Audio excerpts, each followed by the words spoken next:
हाँ जी, good evening बच्चों। कैसे हो आप सब? All good. चलो बच्चों, आज हम एक नया चैप्टर हम स्टार्ट करेंगे। और आज हमारे उस नए चैप्टर का नाम है बच्चों, that is the operations and the mismanagement. बच्चों बहुत इजी चैप्टर है और बहुत सारी चीज़ों को ये डिफाइन करेगा। ठीक है। और बच्चों आज के टाइम में अगर मैं बात करता हूँ तो इस चैप्टर पर ना प्रैक्टिकली बहुत ज़्यादा फोकस किया जाता है। ठीक है, क्योंकि आपको पता है ना, कंपनियों के बहुत सारे स्कैम्स वहाँ पे पता चलते हैं कि कंपनियां बहुत सारे स्कैम वहाँ पर कर रही है। ठीक है, यहाँ पे तो बच्चों उसमें स्कैम कैसे पता चलता है? तो तो बहुत सारे स्कैम बच्चों कंपनी में आप देखते होंगे, बहुत सारे स्कैम आपने सुने होंगे। जैसे एक सत्यम का स्कैम हुआ था बच्चों, कि सत्यम में मेंबर के पैसे को वहाँ पे मिसप्लेस कर दिया गया था। सहारा कंपनी का बच्चों केस हुआ था, जिसने डिपॉजिटर के पैसा, जो डिपॉजिट से पैसा लिया बच्चों वहाँ पे, मतलब 35-36 हज़ार करोड़ रुपए सर, इतने सारा पैसा वहाँ पे इसको मिसप्लेस कर दिया। सेम थिंग यही हुआ बच्चों वहाँ पे किंग फिशर, विजय माल्या के केस में। तो वहाँ पे जो इस तरह के ना बहुत सारे स्कैम्स वहाँ पे कंपनी में होते हैं। तो स्कैम्स के रिगार्डिंग, उनके रिगार्डिंग क्या क्या प्रोविजन वहाँ पे लगाए जाते हैं, कैसे वहाँ पे चीज़ें फॉलो की जाती है कंपनी में, ताकि इन चीज़ों से बचा जा सके, कैसे वहाँ पे चीज़ें की जाएंगी बच्चों वहाँ पे, तो ये सब आपको इस चैप्टर के थ्रू आपको यहाँ पे बताया जाता है कि इसमें क्या क्या चीज़ आपके यहाँ पर आएंगी। ठीक है। और बच्चों अगर मैं इस चैप्टर के रिगार्डिंग अगर बात करता हूँ ना, तो इस चैप्टर में आपको स्टार्टिंग से लेकर लास्ट तक ही पूरी बताया जाएगा कि भाई अगर इस तरह का फ्रॉड होता है तो आपको कहाँ जाना है, कैसे काम करना है, प्रॉपर तरीके से सारी चीज़ बताई जाती है। और बच्चों एक चीज़ याद रखना, इस चैप्टर में ना फोकस सब चीज़ों के लिए नहीं किया गया, मतलब हर किसी के लिए नहीं किया गया, किसी क्रेडिटर के लिए नहीं किया गया। यहाँ पर जो फोकस किया गया सिर्फ 3 लोगों के लिए फोकस किया गया: members, depositors and central government. कुछ जगह पे तो बल्कि इवन डिपॉजिटर को भी नहीं लिया गया। यहाँ पे जो कुछ सेक्शन में डिपॉजिटर को सिर्फ इसलिए ऐड किया गया है क्योंकि सहारा कंपनी में फ्रॉड हुआ था, और वहां पे उसके थ्रू हमने फिर डिपॉजिटर को भी वहां पे ऐड करना स्टार्ट कर दिया। ठीक है जी। तो बच्चों यहाँ पर चैप्टर बहुत इंटरेस्टिंग है, इसमें बहुत सारी चीजें आपको पता चलेंगी। और जब ये चैप्टर आप पढ़ोगे ना तो आपको कुछ ऐसे फील होगा जैसे ही कंपनी में इंस्पेक्शन चल रही है, इन्वेस्टिगेशन चलने वाली है, कि कंपनी में कुछ बड़े वाला फ्रॉड पता चला है। उस तरीके से इसको हमें यहाँ पे फॉलो करना पड़ेगा।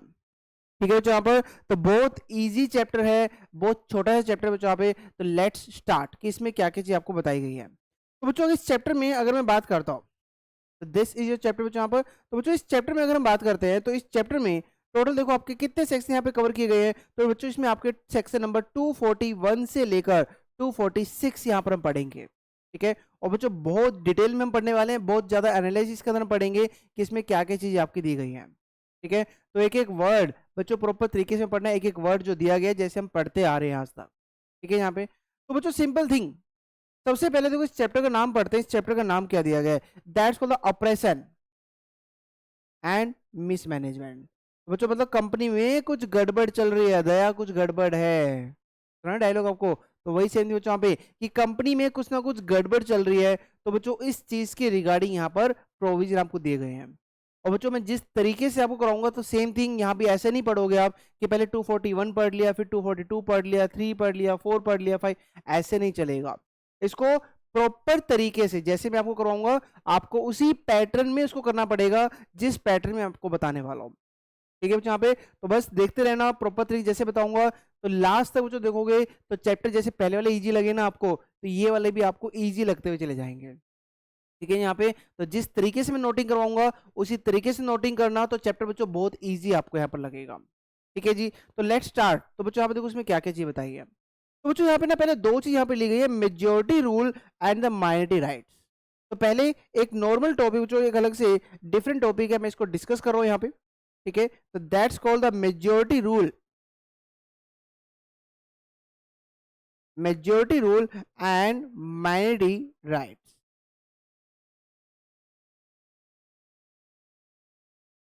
मैंने इसको बच्चों नाम अपनी तरफ से दिया है, ये माइनॉरिटी राइट्स आपके बुक में मेजोरिटी रूल लिखा गया था। ठीक है। लेकिन एक्चुअली इसका पूरा नाम क्या है वो मैंने आपको बता दिया है। तो बच्चों अगर मैं इस टॉपिक में बात करता हूँ तो मेजोरिटी रूल क्या है, माइनॉरिटी राइट्स क्या है। बच्चों एक चीज ना, कंपनी में ज्यादातर किस चीज की प्रॉब्लम ज्यादातर आती है? ठीक है। कंपनी में बच्चों सबसे ज्यादा प्रॉब्लम आती है कि कंपनी में ना अगर कोई ज्यादा शेयर होल्ड कर रहा है, मान लो कुछ पर्सन है बच्चों मिल के वो कंपनी के 80% होल्ड कर रहे हैं शेयर, 80%, 90%, 70%। तो बच्चों इसका मतलब क्या हुआ? मेजोरिटी उनके पास हो गई, ज्यादा शेयर्स उनके पास हो गए। माइनॉरिटी का मतलब क्या होता है बच्चों यहाँ पे कि ऑब्वियस है अदर देन मेजोरिटी, कि उनके पास शेयर्स कम है। और जहाँ शेयर्स कम है बच्चों यहाँ पे, तो वहां पर वो नंबरिंग भी कम है, तो उस केस में उनको बोलने का मौका कम दिया जाता है, मतलब उनको वोटिंग तो दिया जा रहा है बट एक्चुअल में चलेगी किसकी, मेजोरिटी की, क्योंकि वोट तो वो ज्यादा होल्ड करते हैं। तो यहाँ पर बच्चों अल्टीमेटली ना एक पॉइंट यहाँ पे लिया गया कि भाई कंपनी में जनरल मीटिंग होती है, माइनॉरिटी पर्सन क्या कह रहा है कि कंपनी में ना ये सर जो मेजोरिटी है ना ये अपनी मर्जी से ला देते हैं, हमारा इतना शेयर्स नहीं है, तो इसलिए जो भी मतलब ओवर पास या एसआर पास होना चाहिए तो ये मेजोरिटी हमेशा कर ही देती है, चाहे वो कुछ भी हो। तो ये मतलब अल्टीमेटली कहना क्या चाहते हैं बच्चों, यहाँ पे माइनॉरिटी क्या कह रहे हैं कि सर ये हमें वोटिंग का राइट तो देते हैं, हमारा वोटिंग राइट नहीं ले रहे हैं हमसे, लेकिन हम नंबरिंग में कम है, हमारे पास नंबर ऑफ शेयर्स कम है, तो सर हम करें क्या, हम करें क्या। तो मतलब यहाँ पे बच्चों कुछ इसी तरीके का यहाँ पे पॉइंट दिया गया, that's called the majority rule and the minority rights. जैसे बच्चों एक केस आपके सामने लेता हूँ कि इसमें एक केस हुआ था, और इसमें क्या हुआ था बच्चों, यहाँ पे एक एग्जाम्पल ले लेता हूँ। यहाँ पे बच्चों एक कंपनी थी, वहां पे सपोज XYZ लिमिटेड एक कंपनी है, XYZ लिमिटेड कंपनी है, और बच्चों ये जो XYZ लिमिटेड कंपनी है ये ना अपनी कोई प्रॉपर्टी सेल कर रही थी,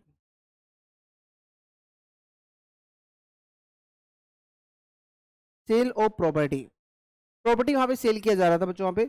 और जब जो प्रॉपर्टी वहां पे सेल की जा रही थी ना, इस प्रॉपर्टी की अप्रोक्स जो वैल्यू थी, सपोज फॉर एग्जांपल, रियल नहीं ले रहा हूं यहाँ पे, एग्जांपल जस्ट ले रहा हूं कि उसकी वैल्यू थी अप्रोक्स 100 करोड़, लेकिन बोर्ड ऑफ डायरेक्टर बच्चों इसको 100 करोड़ में ना सेल करके इस प्रॉपर्टी को बेच रहे थे, सपोज 15 करोड़ रुपीज की बेच रहे थे, इतना कम, मतलब सिंपल थिंग बच्चों कह सकते हैं very less price, very less price. और जब बच्चों यहां पर वो उसको सिर्फ 100 करोड़ वाली प्रॉपर्टी 15 करोड़ रुपए में सेल कर रहे हैं, ओनली 15 करोड़ रुपीज में सेल कर रहे हैं, तो इस केस में ऑब्वियस है बच्चों यहाँ पे हमने सपोज आपने एक सेक्शन पढ़ा था, याद होगा section number 180, sale of the undertaking, तो उसी की रिगार्डिंग यहाँ पे बात कर रहा हूं मैं, यहाँ पे सेल ऑफ द अंडरटेकिंग। तो बच्चों वहां पे ना सेक्शन नंबर 180 में लिखा गया है कि अगर कंपनी ऐसे प्रॉपर्टी को सेल करेगी तो कंपनी को एसआर पास करना है। कंपनी को कोई टेंशन नहीं थी, कंपनी ने क्या किया बच्चों, यहाँ पे मेजोरिटी, मेजोरिटी वाले जो शेयर होल्डर थे वो कंपनी के हाथ में थे, कंपनी के कंट्रोल में थे, और उन्होंने फटाफट जो भी यहाँ पे इसके रिगार्डिंग बच्चों यहाँ पे एसआर पास करना था वो एसआर यहाँ पर पास कर लिया। ठीक है कि भाई ये प्रॉपर्टी चलो ठीक है जी आपकी मर्जी है, 15 करोड़ में कर रहे हो ठीक है जी, हम अपना अप्रूवल देते हैं, हम इसके फेवर में हैं, और बच्चों यहाँ पे एसआर पास हो गया। एसआर पास होने के बाद बच्चों यहाँ पे जो माइनॉरिटी शेयर होल्डर थे उसमें से दो शेयर होल्डर,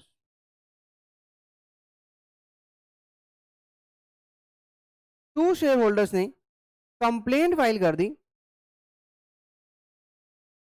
कोर्ट में कि सर ये ना हमारे साथ गलत हुआ, ये चीज बिल्कुल गलत है, भाई आप एक 100 करोड़ की प्रॉपर्टी कंपनी में 15 करोड़ रुपए की बेची जा रही है और ये बिल्कुल गलत है। तो बच्चों मुझे इसमें आंसर बताओ आपको क्या लगता है इसके अंदर।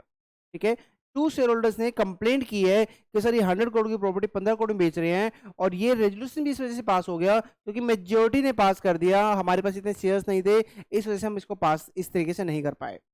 ठीक है, तो उन्होंने ये पास कर दिया। अब बच्चों यहाँ पे क्वेश्चन इज दिस कि भाई यहाँ पर क्या होगा, क्या लगता है आपको कि जो ये 15 करोड़ वाली प्रॉपर्टी है क्या ये वैलिड रहेगा या फिर वॉइड रहेगा। तो बच्चों देखो इसमें आंसर यहाँ पे क्या कहा गया, इसमें कोर्ट ने कहा कि भाई भाई ये दो शेयर होल्डर की हम बातें नहीं सुनेंगे, दो शेयर होल्डर कभी भी इस तरीका का काम नहीं कर सकते, फाइल नहीं कर सकते जब मेजोरिटी एग्री है। तो बच्चों यहाँ पर एक एक केस के अंदर ये यहाँ पर डिसाइड किया गया, कोर्ट ने यहाँ पे क्या कहा बच्चों, यहाँ पे court held that is the court shall not intervene, या इंटरफेरेंस भी कह सकते हो जहां पे intervene in the internal management of the company, कि जहां पर बच्चों मेजोरिटी एग्री कर रही है तो भाई हम यहाँ पे मान के चलेंगे भाई आप लोग भी एग्री कर जाओ, भाई ऑब्वियस है जब बाकी एग्री कर रहे हैं तो आप लोगों को क्या टेंशन है। ठीक है, यहाँ पे तो बच्चों इस केस में याद रखना, अगर कहीं पर मेजोरिटी अगर एग्री कर रही है ना शेयर होल्डर्स में, तो माइनॉरिटी की नहीं सुनी जाएगी, इन जनरल बता रहा हूं बच्चों यहाँ पे माइनॉरिटी की नहीं सुनी जाएगी। ठीक है, यहाँ पे तो बच्चों ये एक केस हुआ था, इस केस का नाम भी आपको लर्न करना है, केस का नाम था Foss versus Harbottle, Foss versus Harbottle, that's your case जो यहाँ पे दिया गया है, फोस वर्सेस हार्बोटल। बच्चों केस समझ में आ गया आपको, इसके अंदर क्या क्या चीज आपको दी गई है कि फोस वर्सेस हार्बोटल में क्या हुआ था। और बच्चों इसी केस के रिगार्डिंग ही एक वर्ड आया था कि मेजोरिटी रूल, हाँ भाई अच्छी बात है मेजोरिटी रूल कर रही है कोई बात नहीं, भाई उन्होंने कंपनी में इतना सारा पैसा लगाया हुआ है, तो कंपनी में कुछ डिसीजन लेने का राइट उनके पास भी तो होगा, या सब कुछ मैनेजमेंट के ऊपर छोड़ दे।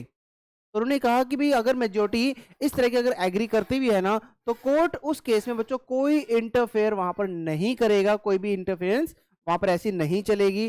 तो दैट्स योर पॉइंट यहाँ पे बताया गया, ठीक है। लेकिन हाँ, कुछ जगह पर बच्चों वहां पे इंटरफेरेंस ऐसे कर सकता है कोर्ट, तो उसकी एक्सेप्शंस हम पढ़ेंगे कि उसकी क्या क्या एक्सेप्शंस वहां पर आएंगे।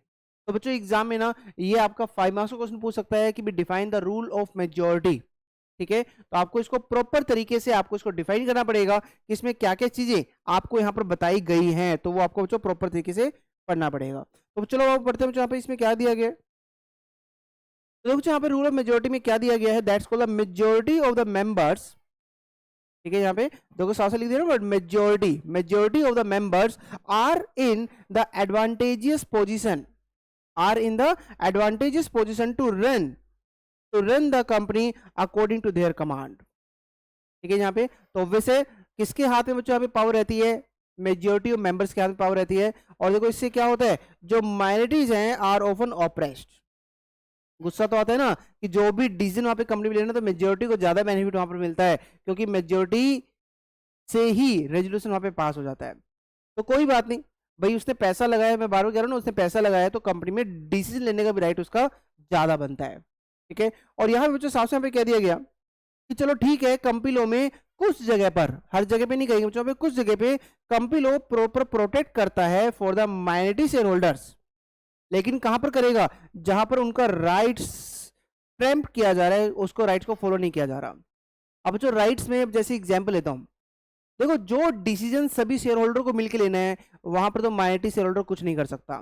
लेकिन हाँ, जहां पर एक शेयर होल्डर का इंडिविजुअल राइट अगर आप अगर उसको फॉलो नहीं कर रहे हो, कंपनी अगर उसके एक पर्सन का जो उसका एक इंडिविजुअल राइट है उसको अगर फॉलो नहीं करने दे रहे हो, जैसे बच्चों फॉर एग्जांपल कंपनी में जल्द मीटिंग होती है और एक मेंबर को मीटिंग में घुसने भी नहीं दिया जा रहा है, उसको मीटिंग में एंटर नहीं किया करने दिया जा रहा है, या फिर उसको नोटिस जो मेंबर सॉरी मीटिंग का जो नोटिस है वो भी नहीं दिया जा रहा है।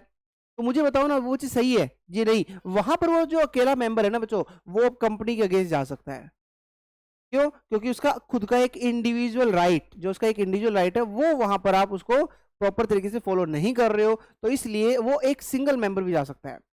तो याद रखना, जहां पर जो एक डिसीजन सब पूरे ग्रुप को लेना है, तो वहां पर हो सकता है कि भाई मेजोरिटी की ही चलेगी, ठीक है। लेकिन जहां पर एक उसका एक इंडिविजुअल राइट होगा, तो उस इंडिविजुअल राइट के रिगार्डिंग तो एक अकेला मेंबर भी कोर्ट में जा सकता है, कह सकता है कि सर ये मेरा राइट मुझे फॉलो नहीं करने दे रहे हैं। तो इसलिए यहाँ पे वर्ड क्या लिखा गया कि इसको प्रोटेक्ट किया गया है कि अगर किसी का राइट ट्रैम्प किया गया है, ठीक है, यहाँ पे तो ट्रैम्प अगर किया जाएगा तो उसके रिगार्डिंग हम बताया गया। बट देखो जो क्या लिखा गया साथ में आगे, बट जरूरी नहीं है कि माइनॉरिटी को हमेशा बचाया जाएगा। Is not generally available when the majority does anything.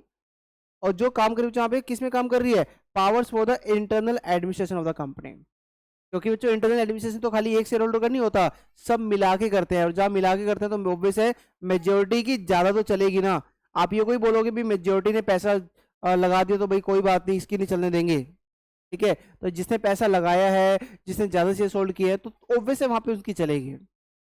हर जगह माइनॉरिटी की नहीं सुनेंगे हम, हर जगह ऐसे नहीं है कि भाई बस उन्हीं की सुनेंगे, मेजोरिटी की नहीं सुनेंगे, ऐसा कुछ नहीं है। तो बच्चों अल्टीमेटली एक डिसीजन यहाँ पे क्या लिया गया, ये बच्चों मैं यहाँ पे अल्टीमेटली जो बता रहा हूँ ना, ये एक्चुअली में डिसीजन आया था कोर्ट का, और ये डिसीजन जो नीचे केस दिया गया उसी का डिसीजन आगे भी लिखा जाएगा।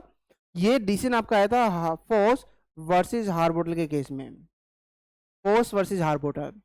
और इस केस में यहाँ पे देखो क्या लिखा गया कि कोर्ट ना विल नॉट यूजली इंटरवेन, इसमें इंटरवेन नहीं करेगा जहाँ पे at the instance of shareholder in the matter of internal administration. तो यहाँ पर बच्चों कोर्ट ना तो इंटरवीन करेगा ना ही इंटरफेयर करेगा with the management of the company by directors, और किस बेस पे नहीं करेगा जहाँ पे, so long as they are acting, अगर वो कहाँ पे काम कर रहे हैं, अगर वो विद इन द पावर काम कर रहे हैं under the article of the company. अब भाई एक पर्सन है, अगर मेजोरिटी शेयर्स वो होल्ड करता भी है तो क्या प्रॉब्लम है, कर सकता है भाई, है ना। तो उसको अलाउड है तो जब तभी कर रहा है वो, अब उसको अलाउड ही नहीं होगा तो फिर क्यों करेगा वो। तो ये थी बच्चों एक स्टोरी की भी यहाँ पर रूल ऑफ मेजोरिटी में क्या क्या चीज बताई गई है। और मैंने इसमें आपको जो स्टोरी बताई देखो यहाँ पर, ये वाला केस में बार बार कह रहा हूँ जो आपको लर्न करना है, that's called the Foss versus Harbottle की, इस केस में यहाँ पे क्या बताया गया है। That's called the Foss versus Harbottle, जो आपको बच्चों यहाँ पर फॉलो करना है। ठीक है जी, यहाँ पे आप पढ़ते बच्चों, यहाँ पर देखो इस केस में उन्होंने और क्या क्या चीज बताई है। देखो बच्चों यहाँ पर उन्होंने कहा, देखो मैंने आपको स्टोरी पूरी बता दी वैसे तो, कि दो शेयर होल्डर है ना, उन्होंने एक एक्शन लिया किसके against, action on the behalf of themselves and all other share holders. जो मेजॉरिटी शेयर होल्डर्स की बात करें यहाँ पे, उनके अगेंस्ट उसने कहा कि अगेंस्ट द डायरेक्टर्स, ठीक है, उनके बिहाफ पे कहा है against the directors and the solicitor of the company. और क्या उनके ऊपर एलिग लगाया है, एलिगिंग दैट कि bye there concerted and illegal transaction उन्होंने कंपनी की प्रॉपर्टी को लॉस में बेचा है, बहुत सस्ते में उन्होंने बेचा है। ठीक है, तो साथ में बच्चों ये भी कहा गया, और साथ में ये भी कहा गया कि जिसको प्रॉपर्टी बेची गई है ना, हमें उससे डैमेज चाहिए, वो कंपनी को डैमेज पे करे। तो बच्चों देखो केस किस पर किया है, कंपनी के अगेंस्ट, कंपनी जिसको प्रॉपर्टी चाहिए उसके अगेंस्ट, इसने कंपनी में कुछ तो कुछ गलत हुआ है, और डिफेंडेंट से कहा गया कि वो कंपनी को डैमेज भी पे करे। डायरेक्टर को कहा गया है कि भाई ये डैमेज पे करेंगे क्योंकि उन्होंने जानबूझकर प्रॉपर्टी को सस्ते में बेचा है, और मेजोरिटी उनके फेवर में थी, इसलिए उन्होंने इसका मिसयूज किया और प्रॉपर्टी को बेच दिया। तो देखो यहाँ पे कोर्ट ने क्या कहा कि भाई ऐसे क्या हम बार बार आपकी सुनते रहेंगे। तो कोर्ट ने कहा कि action could not be brought, reason by the minority, reason क्या कहा, there was nothing to prevent, there is nothing to prevent the company itself. जब वो मेजोरिटी जब एग्री है ना, जब मेजोरिटी ने एक्शन ले लिया है, खाली डायरेक्टर तो नहीं लिया ना, आपने जो मेजोरिटी की जो है मेजोरिटी एग्री कर रही है ना, बस हमें इतना ही काफी है। तो जो इस केस में माइनॉरिटी की नहीं सुनी गई थी, माइनॉरिटी की नहीं सुनी गई थी, और जो मेजोरिटी ने वहां पे कहा था जी, मेजोरिटी ने जो डिसीजन ले लिया उस प्रॉपर्टी के लिए जब अप्रूव कर दिया, तो आप कौन होते हो बोलने वाले। ठीक है यहाँ पे, तो अगर आपको वाकई लगता है तो आप भी मेजोरिटी शेयर होल्डर बन जाओ यहाँ पर। ठीक है यहाँ पे, तो दैट्स योर पॉइंट कि यहाँ पर इस चीज में ऐसा कहा गया था। यहाँ पे, तो दिस इज योर पॉइंट यहाँ पर। तो उन्होंने यहाँ पे सिंपल वैसे क्या किया कि majority share holders have made a decision to take or not to take, किसी एक्शन पर डिसीजन ले रहे हैं, तो यहाँ पे माइनॉरिटी शेयर होल्डर को क्या कहा गया इन जनरल कि भाई आपको ना उसकी रिस्पेक्ट करनी चाहिए, it should be shall be respected. और अल्टीमेटली बच्चों यहाँ पर फोर्स वर्सेस हार्बोटल से उन्होंने क्या चीज यहाँ पे बताई, उन्होंने कहा कि भाई आपको बताने की जरूरत नहीं है कि कंपनी को काम कैसे करना है, कंपनी खुद समझदार है, कंपनी में बहुत टैलेंटेड लोग बैठे हुए हैं, मेजोरिटी शेयर होल्डर बैठे हुए हैं, तो वो कंपनी का वर्क देख सकते हैं, तो आपको ऐसी टेंशन लेने की जरूरत नहीं है। ये मत सोचो कि अब मेजोरिटी की बिल्कुल नहीं चलने दोगे, ऐसे तो आप हर चीज पे उठ के आ जाओगे कि भाई हमें तो केस फाइल करना है, हमें सारी चीजें करनी है। ठीक है जी, तो देखो यहाँ पे बच्चों, यहाँ पे फर्स्ट वन क्या लिया गया, recognition of the separate legal entity of the company, recognition of the separate legal entity of company. बच्चों यहाँ पे सिंपल देखो क्या लिखा गया, company has suffered the same injury but not the individual members. ठीक है, तो बच्चों यहाँ पे सिंपल है, it is the company itself that seek to redress. अगर लॉस कंपनी में हुआ है ना, खाली एक मेंबर को तो लॉस नहीं पहुंचा है ना, तो फिर सबका ही हुआ है, तो फिर तो कंपनी को वहां पे देखना है ना कि मेंबर को। यहाँ पे ऐसा नहीं है कि भाई अपने अपने बारे में सोचना है। ठीक है यहाँ पे सेकंड बच्चों, यहाँ पे नंबर 2, कंपनी को क्या करना पड़ेगा बच्चों यहाँ पे कि जो मेजोरिटी है उनके ऊपर उसके राइट को प्रिजर्व करना पड़ेगा, कि जो मेजोरिटी ने कहा है भाई हम तो उसकी सुन रहे हैं। ऐसा नहीं है, मान लो कंपनी ने बच्चों यहाँ पे सपोज फोर्स वर्सेस हार्बोटल में मेजोरिटी एग्री नहीं थी, फिर तो बच्चों गलत हो गया ना भाई, आपने मेजोरिटी की भी नहीं सुनी आपने। ठीक है, हम वहां पे क्या कह रहे हैं कि मेजोरिटी वहां पर एग्री कर रही थी, that's called the principle the preserve the right of majority to decide how to affairs the company shall be conducted. बच्चों ये जो मैं आपको पॉइंट बता रहा हूँ ना, ये अभी कोई सेक्शन नहीं करवा रहा हूँ मैं आपको, मैंने भी आपके जो सेक्शन लिखे ना 241 टू 246, मैंने सेक्शन आपको नहीं करवाया है, ये एक ऑपरेशन मिस मैनेजमेंट के लिए एक अलग से एडिशनल टॉपिक था, रूल ऑफ मेजोरिटी, तो वो मैं आपको डिफाइन कर रहा हूँ कि उसमें क्या क्या चीजें आपको वहां पर बताई गई हैं। ठीक है, तो दैट्स पॉइंट यहाँ पे जो बताया गया है। तीसरा बच्चों क्या रीजन था फोर्स वर्सेस हार्बोटल में कि भाई यहाँ पे मना किया गया कि हम आपके केस को माइनॉरिटी की नहीं सुनेंगे। अगर बच्चों कोर्ट अगर हर जगह माइनॉरिटी की अगर सुनने लग गया, तो फिर तो हर कोई केस कर देगा, बहुत सारे केस कंपनी में आएंगे। जब भी मेजोरिटी डिसीजन लेगी, तो जो बाकी जो डिसेंटिंग है लोग, वो सारे कोर्ट में पहुंच जाएंगे और क्या कहेंगे कि सर हम इसके अगेंस्ट हैं, हमें आप इस रेजोल्यूशन को फेल कर दो, आप इसको रिजेक्ट करवा दो। तो बच्चों सोचो कंपनी के ये कोर्ट में कितने सारे केसेस वहां पर आएंगे, तो वैसे 1-2% को भी अगर हम अलाउड कर देंगे ना, तो पूरे ऑल ओवर इंडिया जितने भी वहां पे ऐसे पर्सन होंगे ना माइनॉरिटी वाले, वो सब केस फाइल कर देंगे। और सोचो कोर्ट में फिर कितना ज्यादा बर्डन आ जाएगा। तो यहाँ पे क्या लिखा गया, multiplicity of the futile suits, बहुत सारे हैवी केस यहाँ पर आ जाएंगे यहाँ पे अवॉइडेड। तो उनको अवॉइड करने के लिए यहाँ पर हमने कहा जी हर चीज में माइनॉरिटी की नहीं सुनी जाएगी, कोर्ट इंटरवीन नहीं करेगा इंटरनल मैनेजमेंट में। ठीक है, तो दैट्स व्हाट यहाँ पे if every individual members were permitted to sue anyone, अगर उसको अलाउड कर दिया जाए इंडिविजुअल मेंबर को who had injured the company through the breach of duty, तो देयर कुड बी, देखो क्या लिखा गया, many suits as there are the share holder, तो legal proceeding would never cease, तो लीगल प्रोसीडिंग बच्चों कभी भी खत्म नहीं होगी। ठीक है, और इससे कहीं ना कहीं जो गवर्नमेंट का बच्चों टाइम भी वेस्ट होगा और मनी भी वेस्ट होगी, देखा गया ना, तो there would be endless wastage of the time and the money. ठीक है, जहाँ पे तो दैट्स योर पॉइंट। देखो आगे क्या लिखा गया, लिटिगेशन एट द शोट, तो पहले इसको यहाँ से पढ़ते हैं, जहाँ पे अगर कोई इरेगुलरिटी कंप्लेंट होती है is one which can be subsequently ratified by the majorities, ठीक है, जहाँ पे रेटिफाइड बाय द मेजॉरिटी, तो it is futile to have the litigations about except with the consent of majorities. तो बच्चों अगर कोई कंप्लेंट आई थी लेकिन बाद में मेजॉरिटी ने एग्री कर दिया तो ठीक है जी, खत्म कहानी। तो अल्टीमेटली वही है ना, मेजॉरिटी एग्री नहीं कर रही थी, तो उनका यही है कि मेजॉरिटी अगर एग्री कर देगी तो खत्म, लिटिगेशन वहीं पे खत्म हो जाएगा। तो दैट्स योर पॉइंट यहाँ पर, तो माइनॉरिटी को साथ साथ यहाँ पे रोक दिया गया कि भाई आप अगर मेजॉरिटी ने डिसीजन ले लिया है तो हमारा रीजन है, आपको रोकने के लिए हमारा रीजन है। ठीक है, आप ऐसे तो कंपनी में काम करने नहीं दोगे, आप ऐसे तो कोर्ट में बहुत सारे केसेस कर दोगे। ठीक है यहाँ पे, तो दैट्स योर पॉइंट जो बच्चों यहाँ पर बताया गया है कि इसमें क्या केसेस आपके आएंगे बच्चों यहाँ पे, तो that's called the rule of majority. तो बच्चों एग्जाम में ये 4 to 5 मार्क्स का आएगा, तो मैंने बहुत डिटेल में आपको बता दिया ये। उसमें जब भी ये रूल ऑफ मेजॉरिटी आएगा ना, तो आपको फोर्स वर्सेस हार्बोटल का केस तो डिफाइन करके आना ही आना पड़ेगा, इट्स कंपल्सरी। ठीक है यहाँ पे, तो आपको फोर्स वर्सेस हार्बोटल का केस तो डिफाइन करना ही करना है। ठीक है, अब पढ़ते बच्चों इसकी एक्सेप्शन, देखो यहाँ पे क्या बताई गई। मेन बच्चों इसकी एक्सेप्शन आती है कि जहां पर माइनॉरिटी की भी सुनी जाएगी। ठीक है, माइनॉरिटी की भी सुनी जाएगी बच्चों, क्या केस आएगा वो, नंबर 1, अगर कोई बच्चों काम ऐसा करते हैं जो अल्ट्रा वायरस या इलीगल एक्ट है, कंपनी कोई ऐसा काम कर रही है जो उसके ऑब्जेक्ट में है ही नहीं, तब तो वो बोल सकता है ना कि सर ये तो गलत चल रहा है ना, कि अल्ट्रा वायरस ट्रांजेक्शन आप कर रहे हो, तब तो ऑब्वियसली फिर तो मेजोरिटी भी गलत कर रही है। जो काम कंपनी कर ही नहीं सकती जो उसके ऑब्जेक्ट से बाहर है, ठीक है यहाँ पे, तो वहां पर तो उस चीज के लिए तो माइनॉरिटी फिर कंप्लेंट कर सकता है, कोई दिक्कत नहीं है। नंबर 2 बच्चों यहाँ पे अगर कोई बच्चों ट्रांजेक्शन चाहिए थी जहां पे स्पेशल मेजोरिटी चाहिए थी, याद है बच्चों जैसे मैंने 236 आपको करवाया था, उसमें मेजोरिटी नंबर भी चाहिए था और साथ साथ 3/4 भी होने चाहिए था।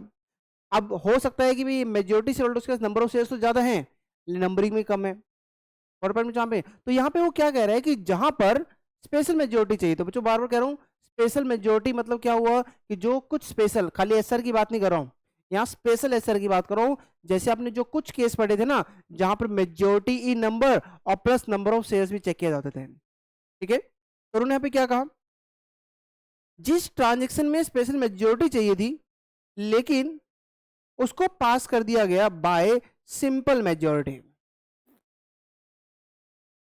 बाय सिंपल मेजोरिटी, तो अब तो बोल सकता है ना कि भाई आपने तो लॉ को फॉलो नहीं किया सर, ये गलत है।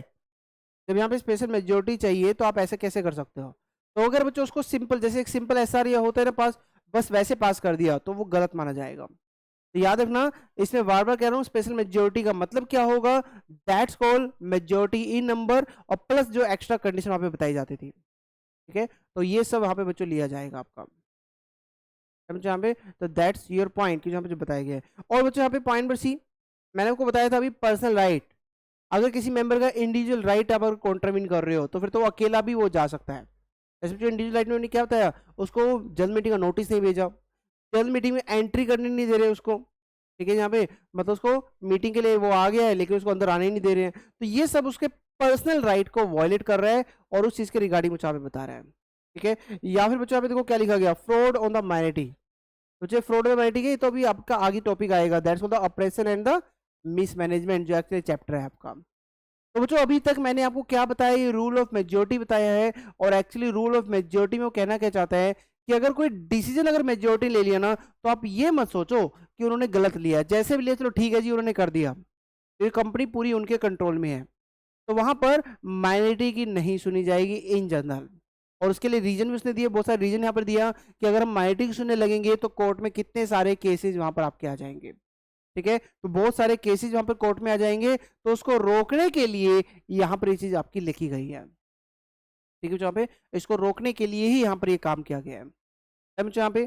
ठीक है, अब करते हैं बच्चों यहाँ पे क्वेश्चन हमारा कि ऑपरेशन एंड द मिसमैनेजमेंट क्या होता है। ठीक है, अब बच्चों यहाँ पे ना ऑपरेशन मिसमैनेजमेंट की अगर रिगार्डिंग अगर मैं बात करता हूँ तो मैंने आपके सामने बहुत सारे फ्रॉड बताए, बहुत सारे फ्रॉड आपको बताए कि कंपनी बहुत सारे फ्रॉड चलते हैं।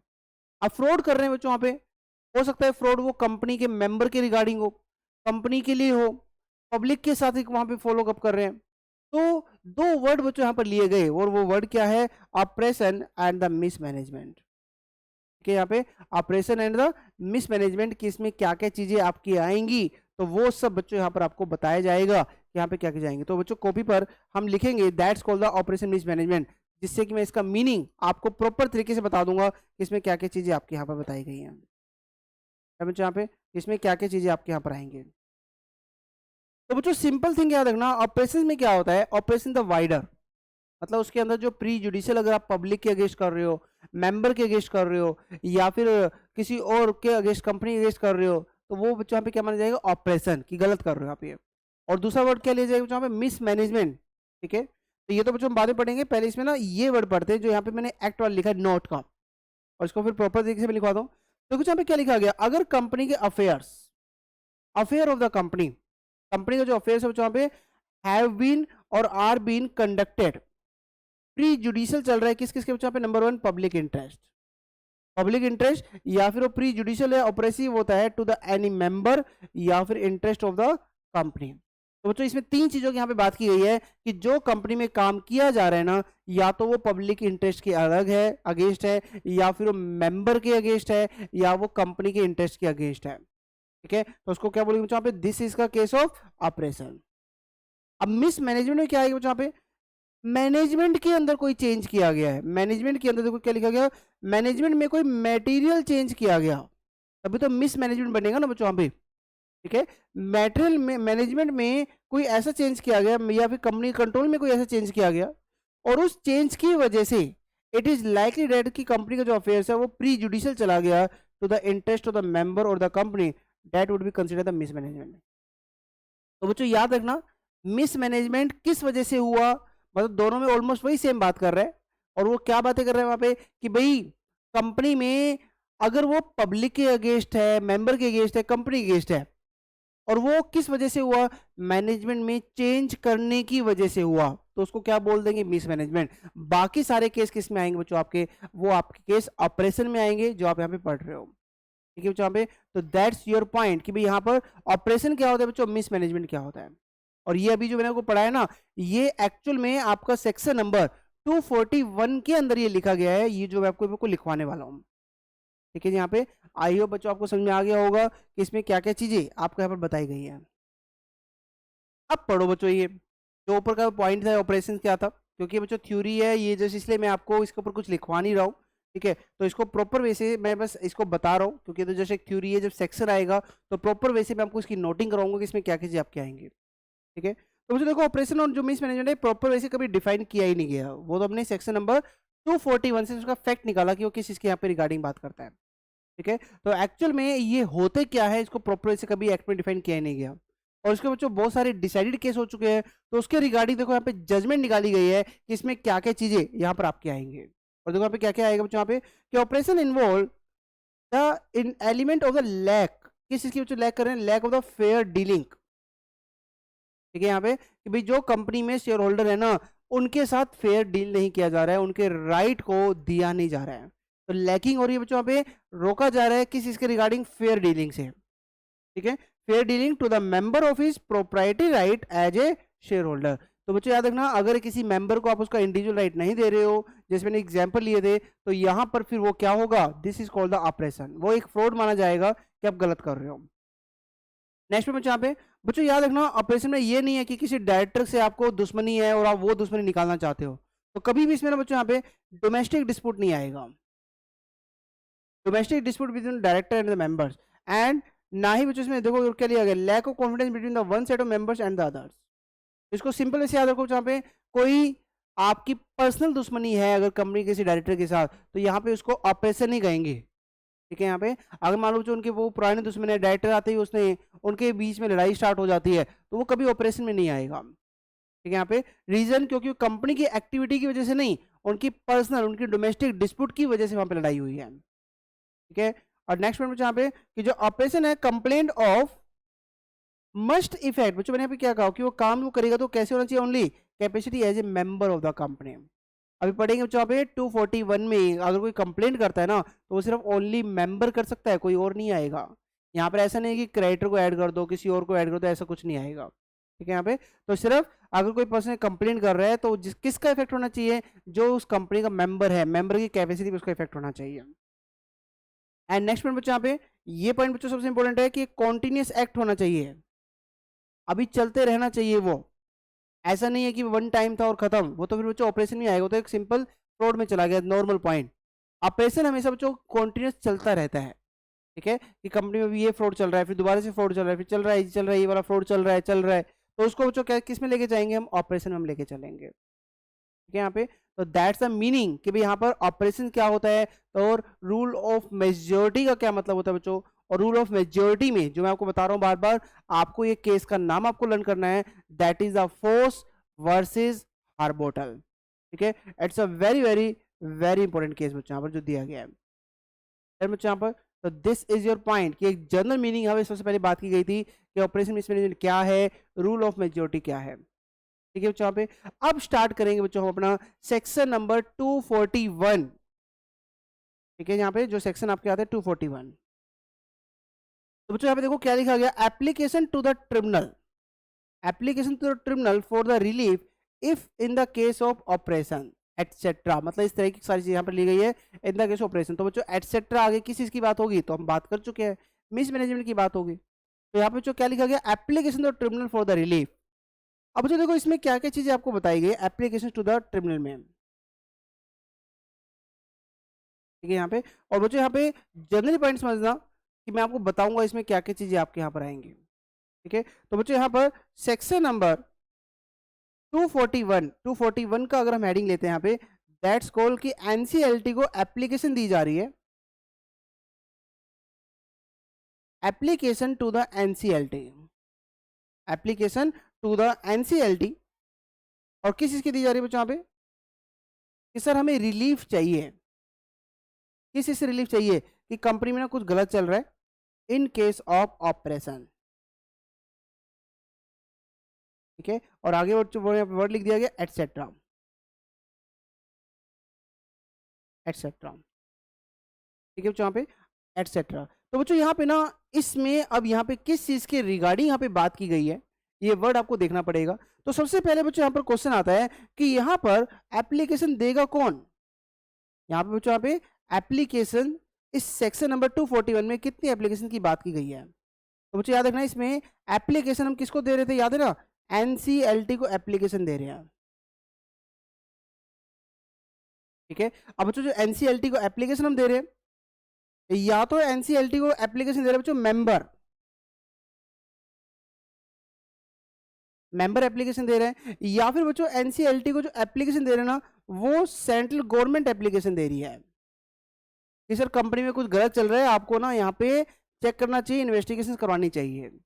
तो दो लोग ही बच्चों यहाँ पे बात कर रहे हैं कि member and the central government. और बच्चों यहाँ पर ना अब मैं धीरे धीरे आपको सारी चीजें बताऊंगा इसमें कैसे क्या क्या चीजें ली गई हैं। ठीक है, यहाँ पे अब बच्चों यहाँ पर ये जो मेंबर एप्लीकेशन देगा ना तो इसके लिए इसको डिफाइन किया गया सेक्शन 241 सब सेक्शन 1 में, जो भी हम पढ़ने वाले हैं। ठीक है, और बच्चों जो सेंट्रल गवर्नमेंट जो देगा,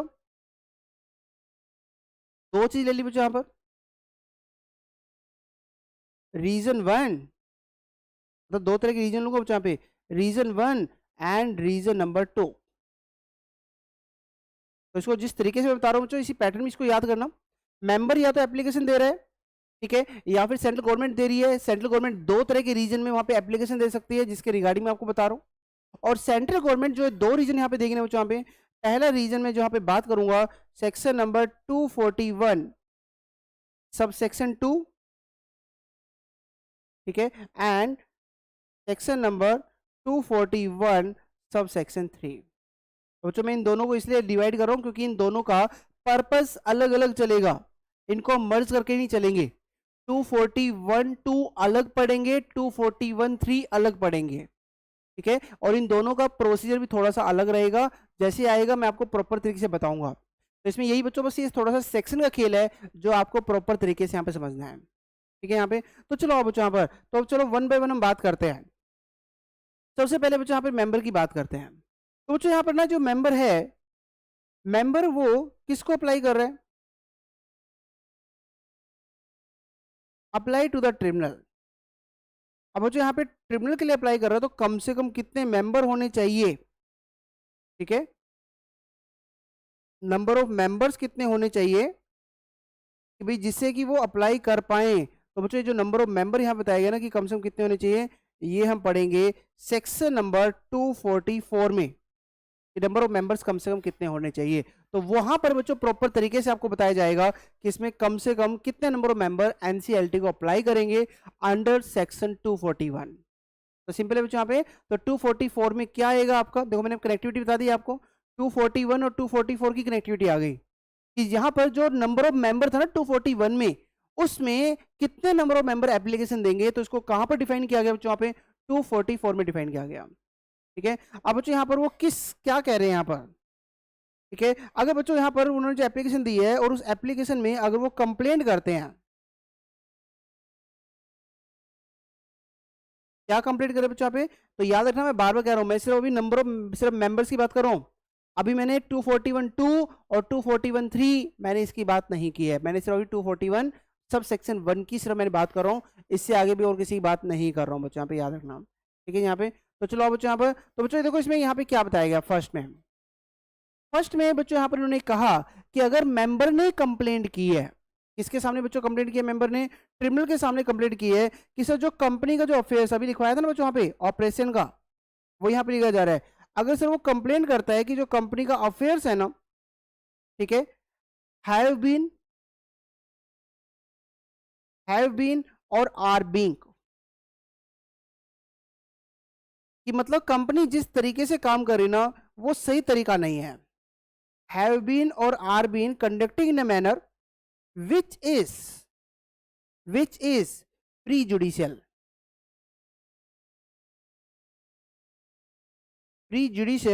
टू द इंटरेस्ट ऑफ किस किस के अगेंस्ट वो बच्चों यहां पे जा रहा है? तो बच्चों interest of the public interest, ये पब्लिक इंटरेस्ट के अगेंस्ट है जो कंपनी काम कर रही है।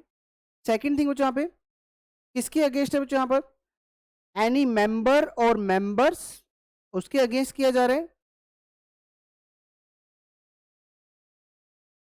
ठीक है, और किसके अगेंस्ट है बच्चों? यहाँ पे कंपनी के अगेंस्ट है। ठीक है, यहाँ पे prejudicial to the interest of company.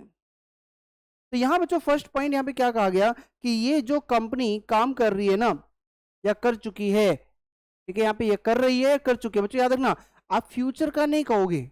अगर आप फ्यूचर का कहते हो ना कि सर मुझे लगता है कि आगे करेगी, उस कंप्लेंट को नहीं लिया जाएगा। यहां पर या तो कंपनी वो काम कर चुकी है या कर रही है, ठीक है, जो क्या है पब्लिक के अगेंस्ट है या मेंबर के अगेंस्ट है या कंपनी के अगेंस्ट है।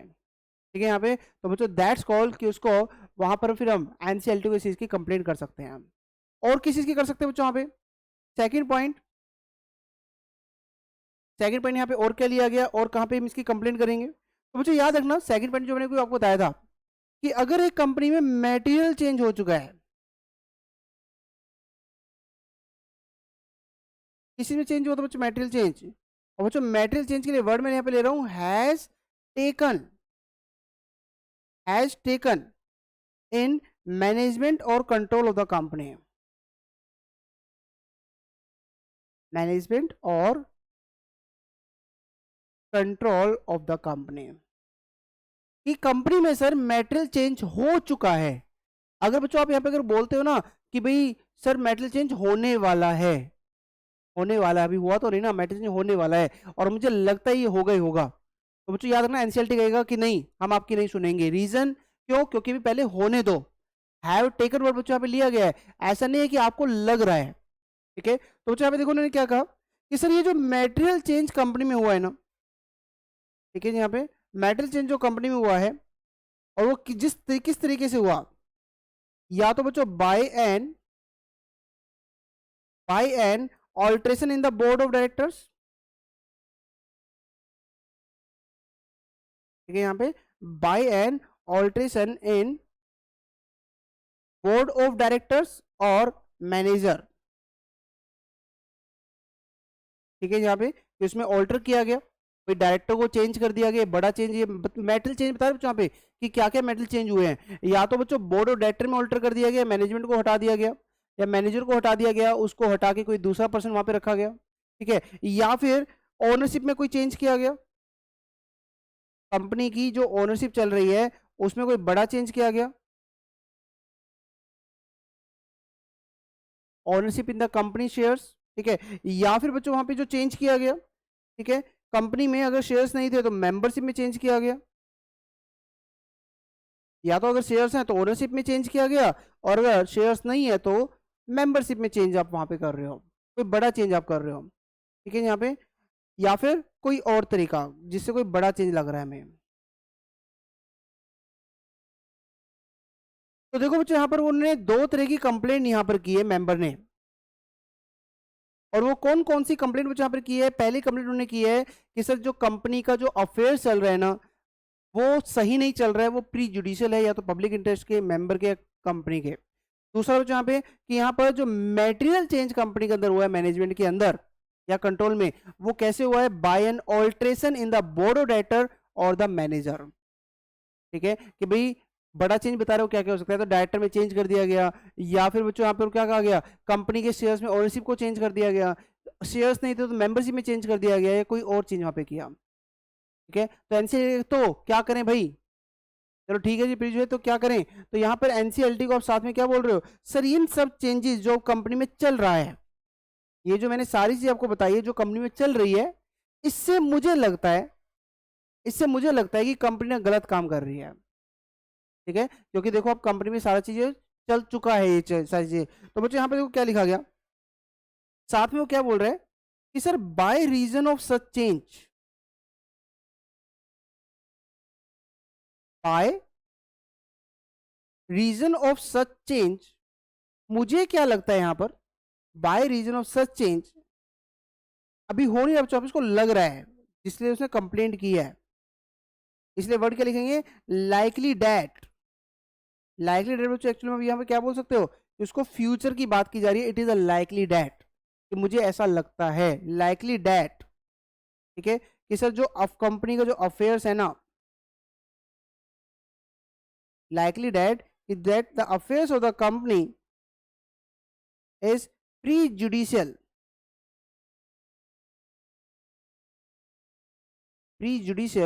to interest of किस किस के अगेंस्ट है बच्चों यहाँ पे, मेंबर्स और क्लास ऑफ मेंबर्स। यहां बच्चों मिस मैनेजमेंट में किसकी बात की गई है, मेंबर और मेंबर्स, इनके अगेंस्ट है। तो ये बच्चों दो पॉइंट यहाँ पे लिए गए कि या तो अफेयर्स गलत चल रहे हैं, पब्लिक इंटरेस्ट के अगेंस्ट है, मेंबर के अगेंस्ट है, कंपनी के अगेंस्ट है, या कोई मेटल चेंज किया गया है, क्या मेटल चेंज किया गया वो बता दिया गया, ठीक है। और उस चेंज की वजह से मुझे लगता है कि कंपनी का अफेयर्स प्री जुडिशियल चल रहा है, हमारे अगेंस्ट चल रहा है, ठीक है, कि ये हमारे अगेंस्ट यहाँ पे चल रहा है। तो ऐसी कंप्लेंट बच्चों यहाँ पर की गई है बच्चों यहाँ पे। और बच्चों यहाँ पर ये सारी कंप्लेंट यहाँ पे बताई गई कैसे यहाँ पे कंप्लेंट की गई है बच्चों यहाँ पे। तो दैट्स कॉल्ड द रीजन, कि यहाँ पे रीजन क्या दिया उसने मेंबर ने। तो बहुत इजी पॉइंट था बच्चों यहाँ पे जो मैंने आपको बता दिया, ठीक है। तो चलिए जी आगे। अब इसके बाद बच्चों यहाँ पर सेकंड कंप्लेंट कौन कर रहा था, सेंट्रल गवर्नमेंट। ये तो पहली वाली कंप्लेंट किसने की थी, मेंबर ने।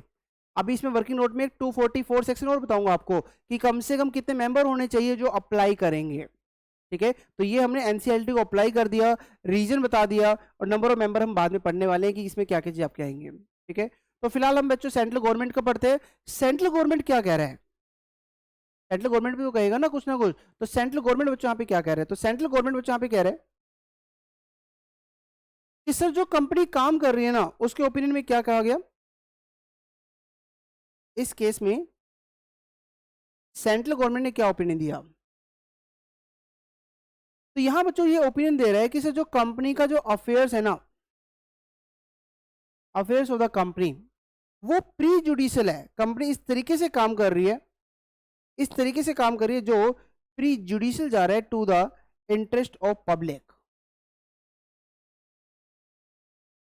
तो याद रखना बच्चों यहाँ पे सेंट्रल गवर्नमेंट कब कंप्लेंट कर रही है यहाँ पे कि अगर उसको लगता है कि भाई जो ओपिनियन है ना, मतलब उसका ओपिनियन क्या है बच्चों सेंट्रल गवर्नमेंट का, कि जो कंपनी काम कर रही है वो पब्लिक इंटरेस्ट के अगेंस्ट है। तो अल्टीमेटली क्या होगा बच्चों यहाँ पे, पब्लिक इंटरेस्ट के अगर अगेंस्ट होता है ना, तो वहां पर मेंबर भी जा सकता है और सेंट्रल गवर्नमेंट भी जा सकती है। ठीक है, यहाँ पे मेंबर भी जा सकता है और सेंट्रल गवर्नमेंट भी जा सकता है। तो ये दो चीज आपको समझ में यहाँ पे कि मेंबर यहाँ पे अप्लाई कर रहा है और सेंट्रल गवर्नमेंट कहाँ पे अप्लाई कर रहा है, सेक्शन नंबर 241 सब सेक्शन 2 में यहाँ पे बात कर रहे हैं। ठीक है, अब बच्चों इसमें एक प्रोसीजर आप याद रखना, एक चीज जो मैं आपको बताना चाहता हूँ, ये जो दो चीजें मैंने आपको लिखवाई है, एक तो सेंट्रल गवर्नमेंट का लिखवाया, एक आपको ये वाले लिखवाए मेंबर्स वाले, है ना, दोनों पॉइंट आपके यहाँ पे है।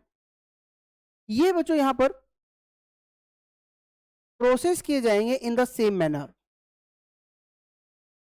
मतलब मेंबर ने कंप्लेंट की है या फिर सेंट्रल गवर्नमेंट ने कंप्लेंट की है, इनके लिए जो हम आगे बातें करेंगे वो बिल्कुल सेम तरीके से बातें करेंगे कि एनसीएलटी ऑर्डर देगा, प्रॉपर तरीके से काम करेगा, है ना, क्या क्या ऑर्डर वहां पर देगा, तो सारी चीजें यहाँ पे बताई जाएगी यहाँ पे। तो इसको हम प्रॉपर तरीके से यहाँ पे पढ़ेंगे कि इसमें किस तरीके से कैसे ऑर्डर यहाँ पर दिया जाएगा। ठीक है, तो ये बच्चों एक बिल्कुल, अगर मैं बात करूँ ना तो ये दोनों चीजें आपकी बिल्कुल सेम चलेंगी। और अगर मैं रीजन नंबर 2 में अगर बात करता हूं, ठीक है, तो ये बच्चों एक, अगर मैं यहाँ पे अपनी लैंग्वेज में वर्ड लिखता हूं तो ये बच्चों एक डिफरेंट स्टोरी यहां पर चली जाएगी,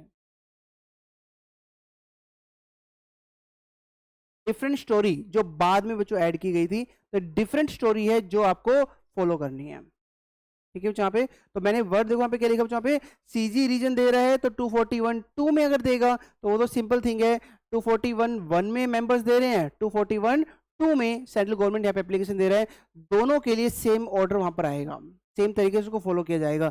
लेकिन बच्चों 241 3 में बिल्कुल डिफरेंट स्टोरी वहां पर आएगी, जिसको मैं अभी आपको बताऊंगा कि उसमें क्या क्या चीजें आएंगी, लेकिन अभी नहीं बताऊंगा बच्चों, आपको इसके लिए वेट करना पड़ेगा। तो आपको बच्चों 241 के भी मैंने दो पार्ट डिवाइड कर दिए, एक पार्ट मैंने डिवाइड कर दिया 241 1 एंड 241 2, आपको दोनों एक साथ पढ़ने हैं, और दूसरी साइड बच्चों आपको 241 सबसेक्शन 3, ये बिल्कुल डिफरेंट वे से पढ़ना है, जो मैं आपको बताऊंगा बाद में, अभी नहीं बताऊंगा, क्योंकि पहले हम अपना एक प्रोसेस कंप्लीट करेंगे, फिर उसका बच्चों नेक्स्ट प्रोसेस आपका चलेगा। ठीक है बच्चों, यहाँ पे तो आप इसमें इसको पेंडिंग रखोगे कि भी इसमें मैं पहले आपको देखो पहले इतना करवा के 241 सबसेक्शन 3 अभी आपको पेंडिंग रख रहा हूं मैं, आपको ये मान के चलना। ठीक है, यहाँ पे तो चलो आप बच्चों पे पहले जितना मैंने करवाया हुआ है ये मैं आपको पढ़ाता हूँ कि इसमें क्या क्या चीज यहाँ पे लिखी गई है। तो बच्चों देखो यहाँ पर 241 सबसेक्शन 1 में यहाँ पे किसकी बात की गई है, right to apply by member, यहाँ पे कौन अप्लाई कर रहा है, मेंबर यहाँ पर अप्लाई कर रहा है। ठीक है, और देखो यहाँ पे क्या लिखा गया, any member of the company, कौन ले रहे बच्चों यहाँ पे हम, एनी मेंबर, अभी पढ़ेंगे मेंबर कितने। ठीक है, जो किस में आएगा, सेक्शन नंबर 244 में आएगा कि नंबर ऑफ मेंबर कम से कम कितने होने चाहिए जो एनसीएलटी को, ट्रिब्यूनल को एप्लीकेशन देंगे, क्या एक सिंगल मेंबर भी हो सकता है, नहीं हो सकता, तो ये बच्चों आपको सेक्शन नंबर 244 में आपको पता चलेगा। ठीक है, तो any member of the company who has right to apply, देखो लिखा गया ना, जिसको राइट टू अप्लाई आएगा अंडर सेक्शन 244, मतलब 244 में बता रखा है कि कितने नंबर ऑफ मेंबर को है राइट है अप्लाई करने के लिए, किसको अप्लाई करने के लिए, may apply to the tribunal, किस चीज के बच्चों कंप्लेंट कर रहे हैं, नंबर 1 कि जब जो कंपनी का अफेयर्स है ना, affairs of the company have been और are being conducted, have been और are been conducted, conducted in a manner, देखो लिखा गया ना यहाँ पे कि या तो हैव बीन हो चुका है या होने लग रहा है, आर बीइंग, मैंने कहा था जो कॉन्टिन्यूस नेचर का चलता है यहाँ पे, इसलिए मैंने कहा था ना ऑपरेसिव, इन द मैनर जो प्री जुडिशियल है बच्चों यहाँ पे नंबर 1 या तो पब्लिक इंटरेस्ट के अगेंस्ट है, या फिर बच्चों प्री जुडिशियल या फिर ऑपरेसिव टू हिम और एनी अदर मेंबर और द मेंबर्स, मतलब जो बच्चों मेंबर कंप्लेंट करे या तो उसी के अगेंस्ट है या किसी और मेंबर के अगेंस्ट है या फिर सारे मेंबर के अगेंस्ट है, तो सबको ले लिया गया, him any member any members, sorry other members. ठीक है, यहाँ पे तीसरा बच्चों यहाँ पे किसके अगेंस्ट है, prejudicial to the interest of the company, जो कंपनी के अगेंस्ट है। तो दैट्स बच्चों पॉइंट नंबर 1 जो यहाँ पे बताया गया कि वो कैसे यहाँ पे बताया गया है। पॉइंट नंबर 2 बच्चों यहाँ पर क्या दिया गया कि कंपनी में अगर कोई भी मेटेरियल चेंज किया गया, और जो मैं बार बार कह रहा हूँ मेटेरियल चेंज हो चुका है, अगर आप ये कंप्लेंट करोगे ना, ये एग्जाम में क्वेश्चन आ सकता है ऐसा कि अगर आप ये कंप्लेंट करोगे ना कि सर मेटेरियल चेंज आने वाला है, तो एनसीएलटी आपको यहाँ पे अप्लाई नहीं करने देगा, आपकी एप्लीकेशन रिजेक्ट कर दी जाएगी। ठीक है यहाँ पे, तो यहाँ पे जो प्रॉपर वैसे क्या बताया गया कि भाई हाँ जी, has taken place in the management और the control of the company कैसे आया, number 1 by alteration in the board of director और द मैनेजर, है ना, या तो बोर्ड ऑफ डायरेक्टर में कोई ऑल्टर किया गया, मैनेजर में चेंज किया गया, और या फिर कंपनीज के जो शेयर्स हैं उसकी ओनरशिप में कोई चेंज किया गया, उसकी वजह से मैटर चेंज किया गया उसमें, या फिर अगर कंपनी में जो शेयर कैपिटल नहीं है तो उसकी मेंबरशिप में कोई चेंज किया गया, या फिर कोई और तरीके से किया गया है। और जिस भी तरीके से आपने किया by reason of such change it is likely that, तो बच्चों मैं बार बार लिख रहा हूँ यहाँ पे लाइकली डेट कि भाई अभी हुआ नहीं है, हमें लगता है कि फ्यूचर में हो सकता है, फ्यूचर में हो सकता है, तो बच्चों इट इज लाइकली डेट कि जो कंपनी का अफेयर्स है विल बी कंडक्टेड किया जाएगा, विल आ गया ना, चाहे फ्यूचर में किया जाएगा, उसको लग रहा है, अभी हुआ नहीं है, लग रहा है कि सर जो मैटर चेंज हुआ है ना उसकी वजह से हमें लग रहा है कि ये प्री जुडिशियल जाएगा to its interest of its members. देखो जहां पे किसको लिया गया, इट्स इंटरेस्ट, इट्स इंटरेस्ट का मतलब जो किसके लिया गया, कंपनी का इंटरेस्ट, ये कंपनी के इंटरेस्ट के अगेंस्ट हो सकता है, या मेंबर के इंटरेस्ट के अगेंस्ट हो सकता है, या फिर क्लास ऑफ मेंबर के अगेंस्ट यहाँ पे हो सकता है। ठीक है जहाँ पे, तो दैट्स योर पॉइंट कि जो बच्चों बताया गया। ठीक है यहाँ पे, तो बच्चों याद रखना ये जो पॉइंट यहाँ पे जो पॉइंट नंबर बी लिया गया ना आपका, ये एक्चुअल में किस इसके रिगार्डिंग बताया गया, एक्चुअल में this is called the mismanagement. बच्चों एक्चुअल में ये डिफाइन क्या कर रहा है, मिसमैनेजमेंट ये डिफाइन कर रहा है, और जो ऊपर वाला पॉइंट था वो क्या डिफाइन कर रहा था, ऑपरेशन। ठीक है यहाँ पे, और ऑपरेशन वहां पे डिफाइन कर रहा था वहां पे, लेकिन बच्चों देखो वहां पे साथ साथ क्या लिखा गया, however such material change shall not be change in the brought by or in the interest of any creditor including the debenture holder or any class of shareholder of the company। ठीक है यहाँ पे, तो बच्चों देखो क्या, shall not be a change brought about by or interest in the, मतलब इनके लिए नहीं होना चाहिए कि इनकी वजह से नहीं होना चाहिए। अगर कोई मेटल चेंज अगर किसी क्रेडिटर की वजह से किया गया, डिवेंचर होल्डर की वजह से किया गया, क्लास ऑफ शेयर होल्डर के फायदे के लिए किया गया, तो फिर बच्चों गलत नहीं है ना, फिर नहीं कहेंगे कोई मेटल चेंज आपने बड़ा कोई चेंज किया तो गलत है वो। ठीक है यहाँ पे, अगर इनके इंटरेस्ट के लिए आपने किया हुआ है तो बच्चों यहाँ पे, तो that's your section number 240 sub section 1, जिसमें बच्चों यहाँ पे सिर्फ रीजन बताया गया कि किस रीजन की वजह से हम एनसीएलटी को एप्लीकेशन दे सकते हैं, और बच्चों इसके बाद यहाँ पे क्या कहा गया आगे। ठीक है, तो ये तो हमने पढ़ लिया यहाँ पे कि कंप्लेंट हमने कर दी। आगे बढ़ते हुए यहाँ पे कि हम सेंट्रल गवर्नमेंट को अप्लाई करेंगे, और सेंट्रल गवर्नमेंट को यहाँ पे सॉरी सेंट्रल गवर्नमेंट एनसीएलटी को अप्लाई करेगी suo motu, that is on its own motion, कि सेंट्रल गवर्नमेंट अपनी मर्जी से एप्लीकेशन वहां पर दे सकती है।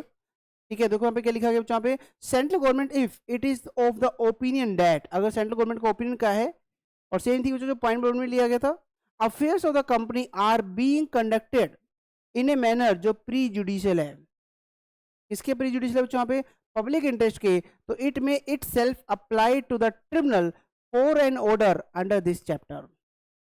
ठीक है, कि यहां पर it may itself apply to the tribunal for an order under this chapter.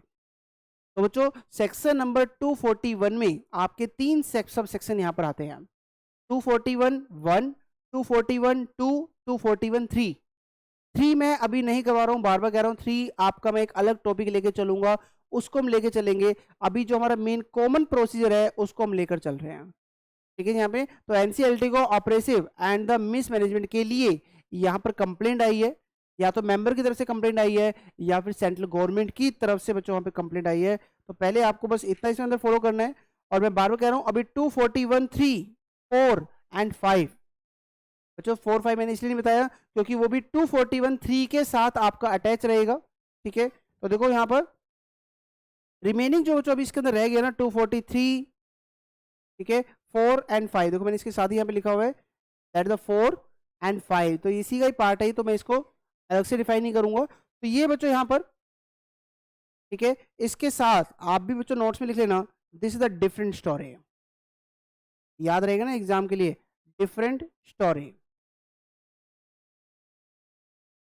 Clear, तो यहाँ पर 2 चीजें अलग, एक चीज अलग। ठीक है यहाँ पे, तो ये आपको इस तरीके से डिवाइड करके पढ़ना है बच्चों यहाँ पे।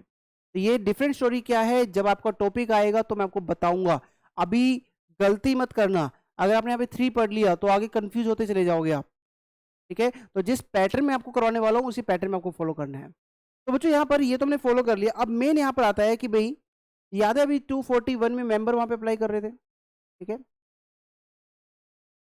बच्चों। देखो मैंने इसके साथ कुछ कॉमन चीजें और बताई हैं आपको, ठीक है, मतलब जस्ट फॉर नॉलेज के बीच में ऑपरेशन और मिसमैनेजमेंट क्या क्या जाने चाहिए। देखो बच्चों अगर यहाँ पे किसी एक एप्लीकेशन फाइल की गई टर्मिनल को किसी ने एक शेयर होल्डर ने की है जो कंपनी का डायरेक्टर भी है, ठीक है, और बच्चों डायरेक्टर भी है, और वो क्या कह रहा है कि भाई कंपनी में ना मुझे तो सैलरी नहीं दी इन्होंने, दूसरे डायरेक्टर को सैलरी दे दी, ठीक है, मुझे सैलरी नहीं दी दूसरे डायरेक्टर को सैलरी, तो क्या ये ऑपरेसिव है? जी नहीं, ये ऑपरेशन नहीं है। तो that's called can not claim the compensation by way of salary paid to the other directors, ठीक है। यहाँ पे दैट्स कॉल्ड बच्चों यहाँ पे पेमेंट ऑफ सैलरी ये हमेशा बोर्ड ऑफ डायरेक्टर डिसाइड करेंगे, ना कि ट्रिब्यूनल डिसाइड करेगा, ठीक है। तो ये बच्चों किसी लॉ का पार्ट नहीं है, ये सब एक एनालिसिस है जो कि डिफरेंट डिफरेंट केस स्टडी से प्रेजेंट किया गया है। तो ये सिर्फ एक एनालिसिस वहां पे लिया गया है कि इसमें क्या क्या चीज आपको बताई गई है।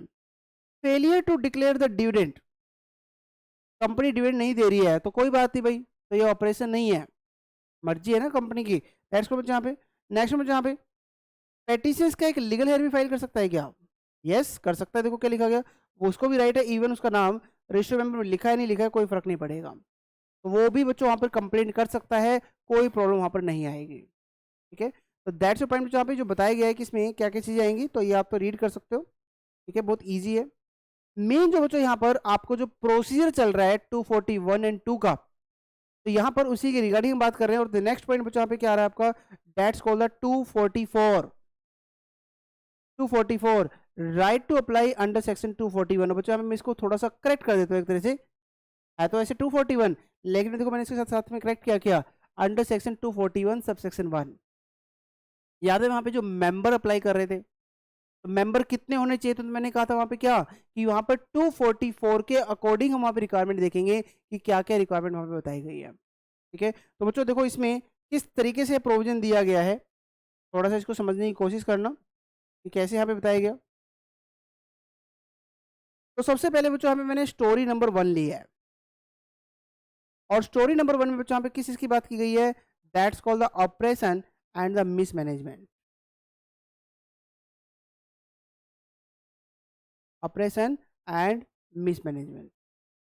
और बच्चों जब हम ऑपरेशन मिसमैनेजमेंट की बात करते हैं, तो इसमें मैंने सबसे पहले वो कहा कि एप्लीकेशन फाइल की गई 241 सबसेक्शन 1 में एंड सबसेक्शन 2 में, ठीक है। और जब जो 241 में किया गया तो इसके साथ आपको एक सेक्शन और फॉलो करना था, सेक्शन नंबर 244, ठीक है। ये बच्चों से याद रखना 244 सिर्फ ओनली फॉर किसके लिए, कि जहां पर मेंबर कंप्लेंट फाइल कर रहे हैं, इसके लिए सर्वे लगाया गया, ठीक है। फिर बच्चों यहाँ पर कि मेंबर कितने आएंगे, फिर इसके बाद एनसीएलटी का ऑर्डर आएगा कि भाई करना क्या है, तो ये बच्चों इसके साथ आएगा आपका सेक्शन नंबर 242, ठीक है। यहाँ पे तो देखो यहाँ पर कनेक्टिविटी कैसे बताई मैंने आपको, पहले 241 1 करना है, देन 2 करना है, देन 244 करना है, देन 242 करना है, और बच्चों 242 के बाद उस ऑर्डर को इंप्लीमेंट कैसे किया जा रहा है, ये बच्चों हम पढ़ेंगे सेक्शन नंबर 243 में। तो बच्चों इस पैटर्न में आपको इसको पढ़ना है जिस पैटर्न में आपको बताया है, ठीक है। तो 241 1 एंड 2 ये हमने पढ़ लिया। अब मैं आपको 244 करवाऊंगा, देन 242 करेंगे, देन हम 243 करेंगे, ठीक है। तो ये बच्चों एक स्टोरी नंबर 1 आपकी बनेगी जो मैंने आपको बताई है, स्टोरी नंबर 1, ठीक है। अब इसके बच्चों जो स्टोरी नंबर 2 जो मैं अलग से लेके चल रहा हूं आपकी, स्टोरी से याद रखूंगा जहाँ पे स्टोरी नंबर 2, और स्टोरी नंबर 2 बच्चों यहाँ पर आपकी आएगी section number 241 sub section 3, 241 sub section 3 जो एक डिफरेंट स्टोरी यहाँ पे फॉलो करेगा। पूरा लिखना चाहो बच्चों लिख सकते हो, टू 241 5 तक,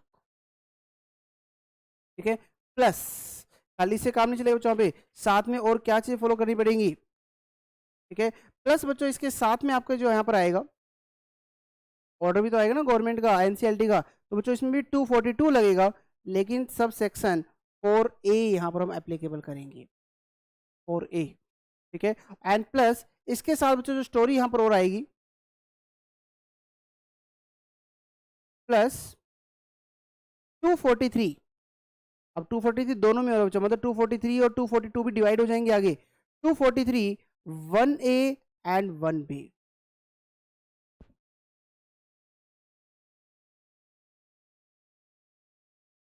बच्चों मैं बार बार कह रहा हूँ, इसी पैटर्न पढ़ोगे ना जिस तरीके से मैं लिख रहा हूँ ना। अभी आपको हर चीज़ पे डायग्राम बताऊंगा इसमें कैसे क्या क्या चीज़ आपकी आ रही है। अभी सिर्फ एक स्टोरी बता रहा हूँ कि किस तरीके से क्या क्या चीज़ें आपको यहाँ पे किस तरीके से बताया जा रहा है, उस पर हम वर्क कर रहे हैं। ठीक है, तो ये स्टोरी मैं प्रॉपर तरीके से आपको बता रहा हूँ जहाँ पे, तो किस तरीके से आपको फॉलो करना है। ठीक है, एंड जो बच्चों स्टोरी नंबर 3 है वो तो बिल्कुल ही डिफरेंट चीज़ों की बातें करेगा। तो देख रहे हो यहाँ पे 41 कंप्लीट, 42 कंप्लीट, 43 कंप्लीट, 44 कंप्लीट, तो बचा क्या 245 एंड 246 बस। ठीक है बच्चों यहाँ पे, तो इस तरीके से आपको इसको पढ़ना है बच्चों यहाँ पे। तो इसमें कंफ्यूज मत होना कि किस तरीके से कैसे क्या क्या चीजें करनी है। ठीक है, अगर कोई बच्चों इसको डायरेक्ट बस 241 से स्टार्ट हो जाए ना, 1 2 3 फिर 242 फिर 3 4, गारंटीड उसको चैप्टर ही समझ में नहीं आएगा। उसे आज भी लिखवा लो, वो चैप्टर समझ ही नहीं पाएगा प्रॉपर तरीके से, वो कंफ्यूज हो जाएगा कि कहाँ पे क्या चीज वहां पर दी गई है। इसलिए मैंने इसको प्रॉपर तरीके से आपको विद सब सेक्शन डिवाइड करके बता दिया कि पूरी स्टोरी आपको किस तरीके से कैसे फॉलो करनी है। आई होप बच्चों आपको समझ में आ गया होगा कि कैसे क्या क्या स्टोरी यहाँ पर दी गई है। ठीक है, तो चलिए बच्चों, तो मैंने इसमें से आपको अभी तक क्या क्या करवा दिया। तो मैंने आपको बच्चों यहाँ पर ये वाला पॉइंट आपको करवा दिया, 241 सब सेक्शन 1 और 241 सब सेक्शन 2, ये दोनों हमने यहाँ पे कंप्लीट कर लिए। ठीक है, अब करते हैं यहाँ पर इसके बाद सेक्शन नंबर 244 कि कम से कम कितने नंबर ऑफ मेंबर होने चाहिए जो यहाँ पर बच्चों अप्लाई करेंगे। ठीक है, यहाँ पे किस चीज के लिए अप्लाई करेंगे, हाँ जी 241 में एप्लीकेशन देने के लिए जो अप्लाई करेंगे। ठीक है जी, यहाँ पे तो चलो जाओ लिखो यहाँ पर, तो section number 244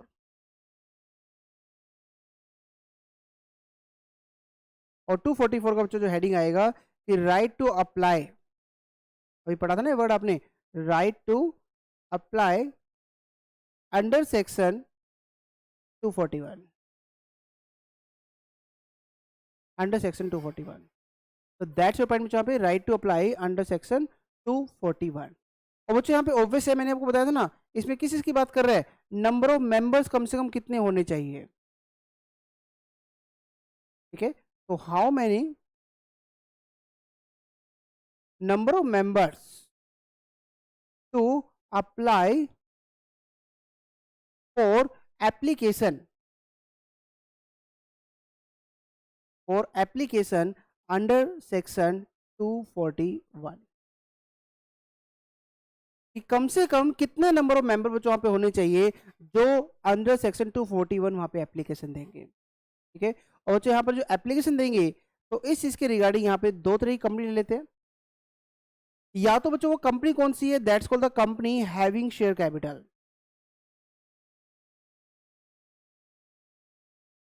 company having share capital. या फिर वो जो कंपनी है that's called the company not having share capital.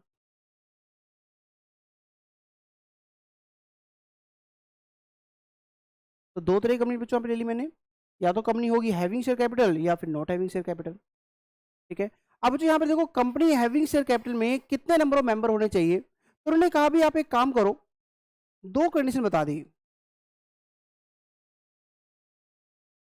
ठीक है, और दो कंडीशन ने क्या कहा कि भाई या तो आप ना एक काम करो, कंडीशन नंबर ए फॉलो कर लो, या फिर अगर आपकी कंडीशन नंबर ए फॉलो नहीं हो पा रही है तो कंडीशन नंबर बी फॉलो कर लो। कंडीशन नंबर बी, लेकिन जो बच्चों नॉट हैविंग शेयर कैपिटल है, इसमें सिर्फ एक ही कंडीशन बताई गई कि कम से कम कितने होने चाहिए बच्चों, वो एक ही कंडीशन बस बताई गई है, उसका कोई ऑल्टरनेट नहीं है। तो सिंपल आप कह सकते हो बच्चों यहाँ पर जो कंपनी हैविंग शेयर कैपिटल है उसमें दो कंडीशन बताई गई, condition A and condition number B. ठीक है, आपकी मर्जी है कंडीशन ए फॉलो कर लो या कंडीशन बी कर लो, यहाँ पे कोई मैंने which is higher which is lower ऐसा कोई वर्ड मैंने नहीं लिखा है। ठीक है, तो आपकी मर्जी है, अगर कंपनी हैविंग शेयर कैपिटल है तो कंडीशन ए फॉलो कर दो या फिर कंडीशन नंबर बी बच्चों यहाँ पे आप फॉलो कर लो। ठीक है, अब बच्चों कंडीशन नंबर ए में आपका क्या आएगा यहाँ पे, तो बच्चों कंडीशन नंबर ए में उन्होंने कहा कि भाई अगर 241 में अप्लाई कर रहे हैं तो कम से कम कितने नंबर ऑफ मेंबर होने चाहिए। तो बच्चों याद रखना, यहाँ पर ये किस बेस पे लिया गया है? अगर मैं दोनों में बात करता हूँ, कंडीशन ए जो ज़्यादातर बात करता है ना, तो ये बात करता है on the basis of number of members, मतलब यहाँ पे नंबर्स को देखा गया। और कंडीशन बी में कहा कि चलो ठीक है, नंबर नहीं देखते, on the basis of capital. तो इसे आपको याद रखना है कि भाई फर्स्ट वन में जो कंडीशन ए दी गई है, उन्होंने वहां पे नंबर ऑफ मेंबर के अकॉर्डिंग देख लिया कि नंबर ऑफ मेंबर्स कितने होने चाहिए। तो उन्होंने कहा बच्चों यहाँ पे कितने मेंबर वहां पे अप्लाई कर रहे हैं, तो उन्होंने कहा या तो वो 100 मेंबर्स होने चाहिए, 100 मेंबर्स, और या फिर कंपनी में जितने नंबर ऑफ मेंबर है उसका 1/10 of the total number of members which average less. बस अगर ये कंडीशन सेटिस्फाई होता है कर दो, हमें कोई दिक्कत नहीं है।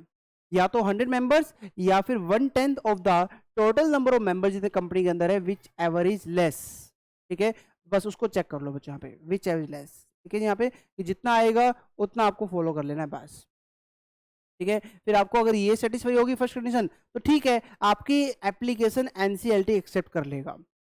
ठीक है, यहाँ पे फिर आप एप्लीकेशन दे सकते हो। लेकिन आप लोग को लगता है कि भाई नहीं, हम ये फर्स्ट वाली नहीं, दूसरी वाली कंडीशन सेटिस्फाई करना चाहते हैं, तो दूसरे बच्चों पे क्या कहा गया, यहाँ पे वर्ड लिखा गया बच्चों पे एनी मेंबर, मतलब एक सिंगल मेंबर भी बच्चा एप्लीकेशन दे सकता है, और मेंबर्स, एनी मेंबर और मेंबर्स, अगर वो बच्चों कंपनी की कितने शेयर्स अगर होल्ड कर रहे हैं, तो कम से कम बच्चों होने चाहिए at least 1/10 of issued share capital.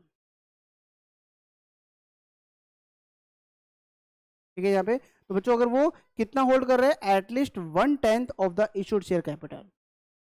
तो बच्चों अगर एक सिंगल मेंबर 10% या उससे ज्यादा अगर होल्ड कर रहा है तो वो कोई दिक्कत नहीं है, फिर यहाँ पे उसने कंडीशन में बी सेटिस्फाई कर दी, और अगर बी सेटिस्फाई कर दी तो ए सेटिस्फाई करने की जरूरत नहीं है, वो डायरेक्ट अब एनसीएलटी को एप्लीकेशन दे सकता है अंडर सेक्शन 241 जो भी हमने पढ़ा है बच्चों। ठीक है, तो ये बच्चों यहाँ पर कौन सी कंपनी के लिए कंडीशन बताई गई है, that's called the company having share capital, कि उसमें क्या होगा, या तो कंडीशन ए सेटिस्फाई होगी या फिर कंडीशन नंबर बी आप सेटिस्फाई वहां पे कर दो। ठीक है, और बच्चों जो कंडीशन ए सेटिस्फाई करोगे तो फिर वहां पे नंबर ऑफ शेयर्स चेक नहीं करेंगे, चाहे इन 100 मेंबर ने मिलके चाहे 1% शेयर होल्ड कर रहे हो कंपनी में, कोई फर्क नहीं पड़ेगा। ठीक है, तो वहां पे फिर हम नंबर ऑफ शेयर्स चेक बिल्कुल नहीं करेंगे, ये चीज आपको इसके अंदर याद रखनी है। ठीक है, गॉट पॉइंट बच्चों यहाँ पर, तो that's your company having share capital में क्या होगा। और बच्चों सिंपल थिंग है, इसमें क्या कहा गया, इसमें कम से कम अगर नॉट हैविंग शेयर कैपिटल के लिए कोई कंप्लेंट आई है मेंबर की, तो यहाँ मेंबर के लिए जो मेंबर कौन सी कंपनी के मेंबर हैं, नॉट हैविंग शेयर कैपिटल, तो बच्चों इसके लिए यहाँ पे क्या कहा गया कि ये कम से कम कितने होने चाहिए जो एप्लीकेशन दे रहे हैं, 1/5। यहाँ बच्चों 1/10 नहीं रखा, यहाँ रखा गया 1/5। किस चीज का बच्चों 1/5, शेयर्स तो होंगे नहीं, तो किस चीज का हो चाहिए, that is the total number of members, at least 1/5 of the total number of members. तो दैट्स योर पॉइंट बच्चों, जो यहाँ पर बताया गया है कि इसमें क्या क्या चीजें आपके यहाँ पर आएंगे। ठीक है जी, यहाँ पे तो दिस इज योर पॉइंट कि इसमें क्या क्या चीजें आपके आएंगी बच्चों पे, तो right to apply under section 244। ठीक है, तो कैसे यहाँ पे किया जाएगा, 241 के एप्लीकेशन कैसे देनी है, company having share capital, not having share capital, उसके अकॉर्डिंग बच्चों डिवाइड करके बताया गया है। ठीक है, और बच्चों ये जो मैंने टॉपिक यहाँ पे आपको डायग्राम बताया ना, it's a very very very important topic, आपसे बच्चों एग्जाम में कई बार ये टॉपिक पूछा जा चुका है। ठीक है, और बहुत सारे क्वेश्चन इसके ऊपर जनरेट किए जाते हैं। ठीक है, तो बच्चों इसको बहुत अच्छे तरीके से आपको इसको फॉलो करना है, जो चीज़ हमें बताई गई है। ठीक है, अब बच्चों इस पॉइंट के रिगार्डिंग जो मैंने यहाँ पे 244 आपको बताया, ठीक है, यहाँ पे जो मैंने आपको 244 बताया है, इसके रिगार्डिंग कुछ नोटिंग पॉइंट मैं आपको लिखवाता हूँ। 244 में हम कुछ नोट पॉइंट यहाँ पे लिखते हैं कि इसमें क्या क्या जो रहा है यहाँ पे।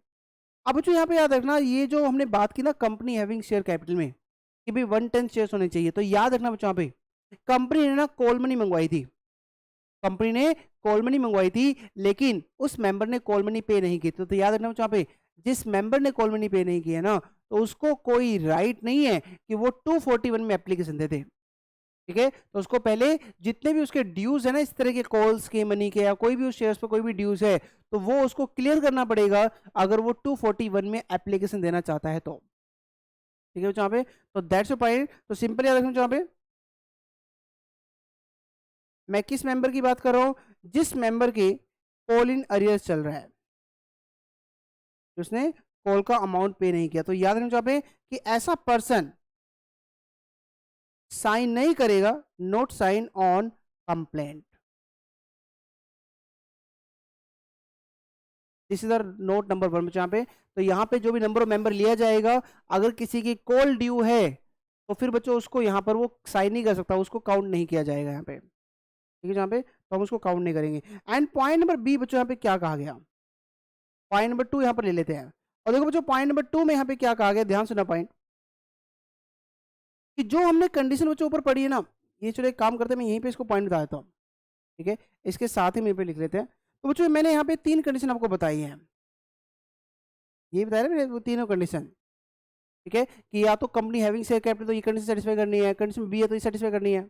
अगर मान लो बच्चे एक सिंगल मेंबर है, वो कहता है कि सर मैं इतना बड़ा मैटर लेके आ रहा हूँ, लेकिन ना बाकी शेयर होल्डर मेरा साथ नहीं दे रहे, और मैं कंपनी के 10% भी होल्ड नहीं कर रहा, और या फिर नॉट हैविंग क्या बोलेगा कि सर मैं 1/5 में नहीं आता, लेकिन एक कंपनी में गलत चल रहा है सर, मैं झूठ नहीं बोल रहा हूँ आपको, क्या बोल रहा है वो कि मैं सर झूठ नहीं बोल रहा हूँ। तो बच्चों अगर याद रखना, इस केस में अगर आप ये कंडीशन सेटिस्फाई नहीं कर पा रहे हो, ठीक है, तो यहां पर तो बच्चों याद रखना ट्रिब्यूनल के पास पावर है, आफ्टर एप्लीकेशन ट्रिब्यूनल में वेव ऑफ,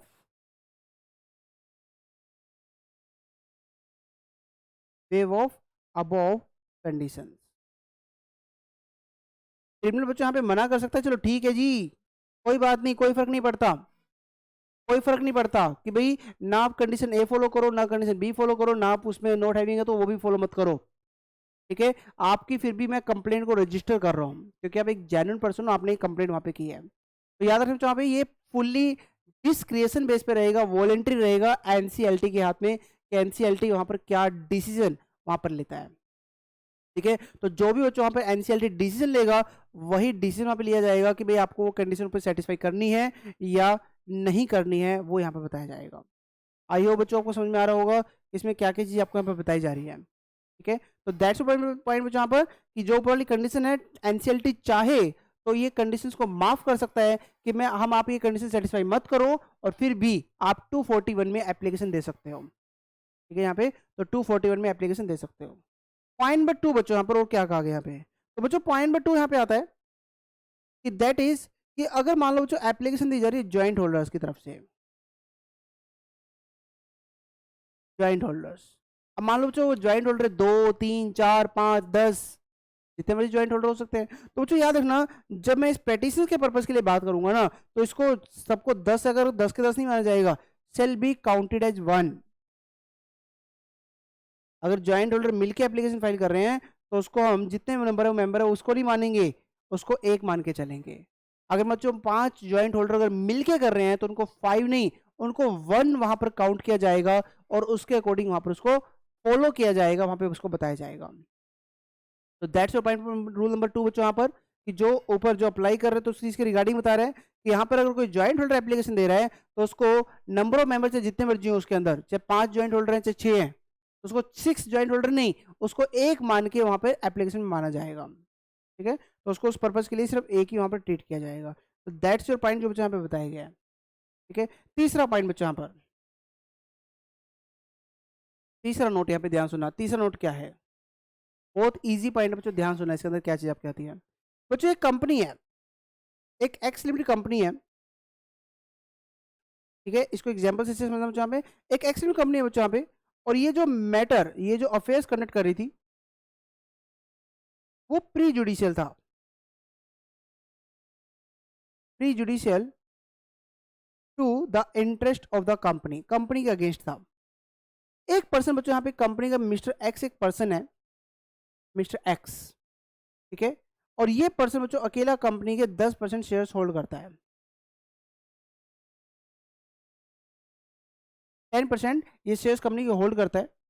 इसने बच्चों यहाँ पे क्या किया, एनसीएलटी को एप्लीकेशन फाइल कर दी, और ये जो इसने एप्लीकेशन जो फाइल की है, अंडर सेक्शन 241 उसने एप्लीकेशन फाइल कर दी 241। अब बच्चों यहाँ पर ये जो एक्स लिमिटेड कंपनी है ये अब क्या चाहती है, ध्यान सुना बच्चों, देखो सिंपल थिंग है। मेंबर वो अकेले मेंबर ने कंप्लेंट फाइल कर दी। क्यों कर पाया वो अकेले? क्योंकि वो कंपनी का 10% शेयर होल्ड कर रहा है, बाकी किसी मेंबर ने साथ नहीं दिया। मेंबर ने, इस एक्स लिमिटेड कंपनी ने क्या किया बच्चों, यहाँ पे कंपनी की कैपिटल को इंक्रीज कर दिया। कंपनी की कैपिटल को वहां पर इंक्रीज कर दिया, और इस इंक्रीज करने की वजह से क्या हुआ बच्चों, यहाँ पे अब बच्चों सेम थिंग है। पहले अगर मान लो बच्चों 1,00,000 शेयर्स थे, तो 1,00,000 शेयर्स का 10%, 10,000 शेयर्स का बनता था, और वो 10,000 होल्ड करता था। अब कैपिटल हो गया 1,50,000, और 1,50,000 होने की वजह से इसके जो 10% है वो तो वैसे ना, अब पहले 1,00,000 में चेक किया जाता था, अब उसको हम 2,00,000 में चेक करेंगे, जितना भी होगा। ठीक है, यहाँ पे जितने कंपनी नए शेयर इशू किए हैं, तो इसका बच्चों यहाँ पर इसकी वजह से ये जो परसेंटेज है गिर गया।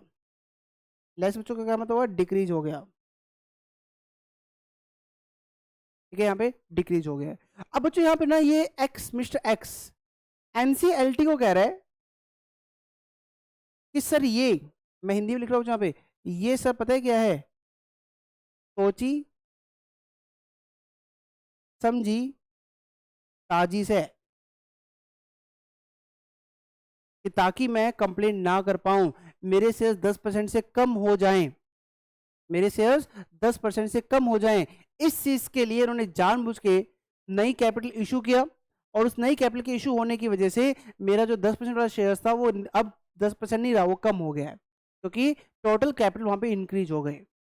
तो बच्चों याद रखना, अगर ये मेंबर ने कंप्लेंट किया ना कि सर ये एक सोची समझी साजिश थी, सोची समझी साजिश थी, तो बच्चों याद रखना एनसीएलटी कहता है कि ठीक है, ये भी एक चैलेंज रहेगा।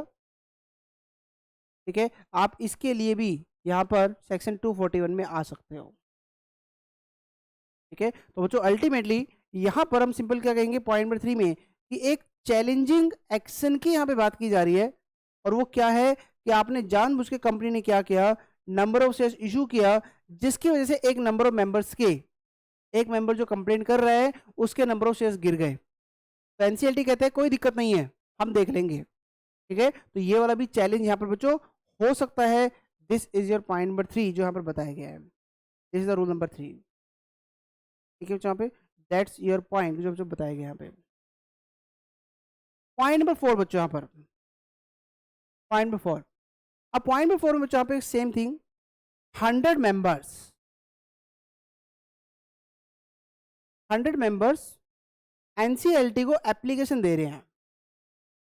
ये था ना, एप्लीकेशन दे थे अंडर सेक्शन 241। अब जो 100 मेंबर्स साइन करके देंगे, एनसीएलटी के पास जाएंगे, सोचो फिर तो भाई एक तरह से तो ऐसी होगा जैसे बाराती आ रहे हैं, इतना सारे लोग वहां पे आ रहे हैं, तो फर्क तो पड़ेगा ना। तो बच्चों यहाँ पर 100 मेंबर्स वहां पे अप्लाई कर रहे हैं, तो उन्होंने यहाँ पे क्या कहा, एनी मेंबर और मेंबर्स क्या कर सकते हैं, वो ये 100 मेंबर इनको ऑथराइज कर सकते हैं कि ठीक है जी, आप हमारे बिहाफ पर भी कंप्लेंट कर देना। ठीक है, और ये बच्चों यहाँ पर जो एनी मेंबर है ये क्या करेंगे, जो ऐसा कुछ होगा तो वो रिटर्न में लिखवा लेंगे और साइन करवा लेंगे फ्रॉम रेस्ट, जितने रहेंगे उनसे साइन करवा लेंगे, और इसका बच्चों यहाँ पे एनसीएलटी को यहाँ पे अप्लाई किया जा सकता है। तो जरूरी नहीं है कि 100 मेंबर्स है तो भाई 100 के 100 का ही एनसीएलटी में आना जरूरी है। तो एनसीएलटी अपने किसी एक को रिप्रेजेंटेटिव या दो को रिप्रेजेंटेटिव बना के एनसीएलटी में भेज सकते हैं, साइन करके वहां पर एप्लीकेशन में साइन करके दे देंगे, उसको अनेक्स करके वहां पर हम दे देंगे। ठीक है यहाँ पे, तो दैट्स योर पॉइंट जो यहाँ पे बताया गया यहाँ पे। तो this is your point number 4 जो यहाँ पे आपको फॉलो करना है।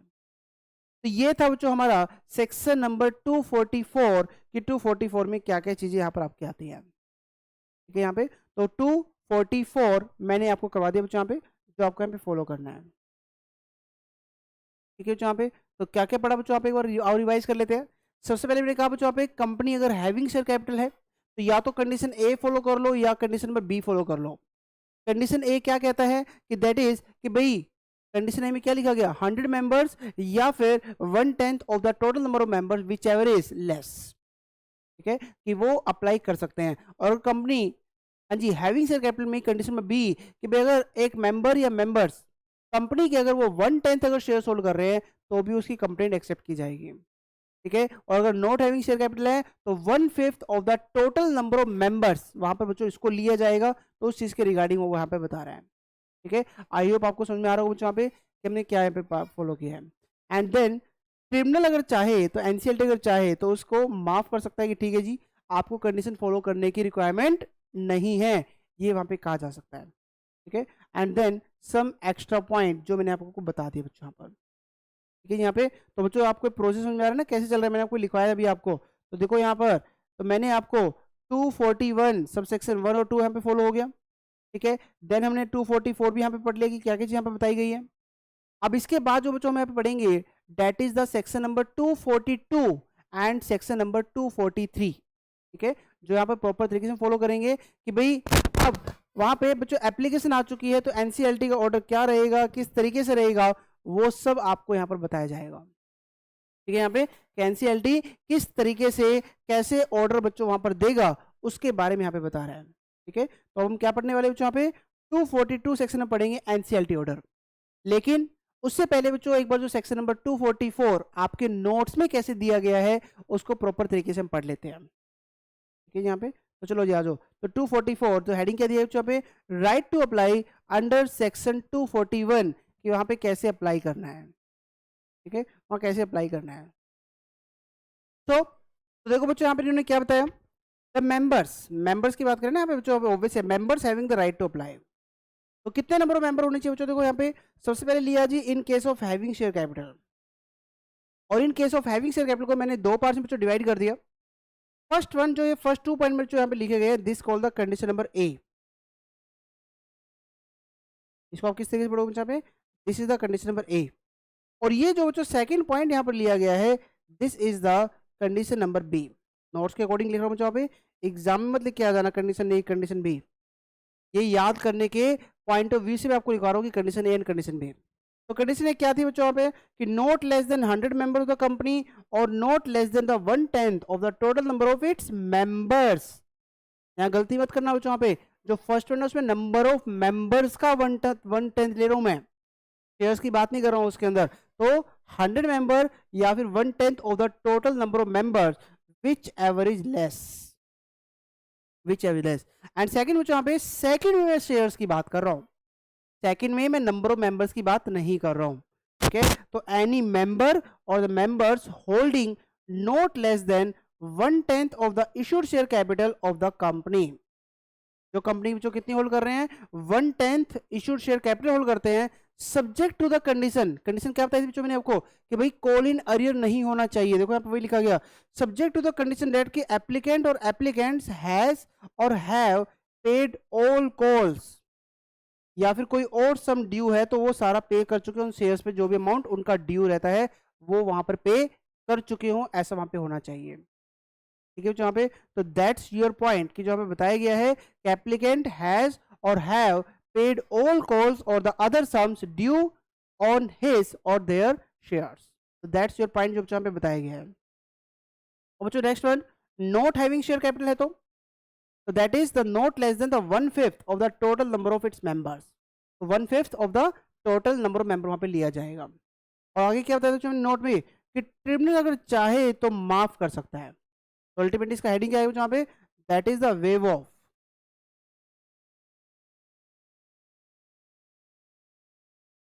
ऑफ बाय एनसीएलटी, एनसीएलटी अगर चाहे तो उस चीज को बच्चों यहाँ पे माफ कर सकता है। तो दैट्स बच्चों यहाँ पे पढ़ो क्या लिखा गया, ट्रिब्यूनल में ऑन एन एप्लीकेशन, अगर उसको एप्लीकेशन दी गई है कि सर हम कंडीशन सेटिस्फाई नहीं कर पा रहे हैं बट मेरा रीजन जो है वो जेन्युइन है, ऐसी कोई एप्लीकेशन बच्चों अगर एनसीएलटी को दी गई है ना तो वहां पर वो वेव कर सकता है ऑल और एनी ऑफ द रिक्वायरमेंट जो स्पेसिफाई की गई है ए में बी में जो ऊपर बताए गए ना, हैविंग में नोट हैविंग में, किस इसके रिगार्डिंग जो मेंबर को इनेबल कर रहा था 241 में। तो बच्चों दोनों में सिंपली मत रखना कि खाली हैविंग में, हैविंग है या नॉट हैविंग है दोनों में ही वहां पर ट्रिब्यूनल वेव ऑफ कर सकता है, माफ कर सकता है कि ठीक है विदाउट कंडीशन आप डायरेक्ट एप्लीकेशन फाइल कर दो, ठीक है। सेकंड बच्चों पॉइंट क्या होता है मैंने आपको कि अगर वो ज्वाइंटली होल्ड कर रहे हैं तो they shall be counted only as one member, ऐसा तो बच्चों 10 लोग मिलके कर रहे हैं तो 10 को अलाउड नहीं करेंगे, 10 मेंबर नहीं माने जाएंगे,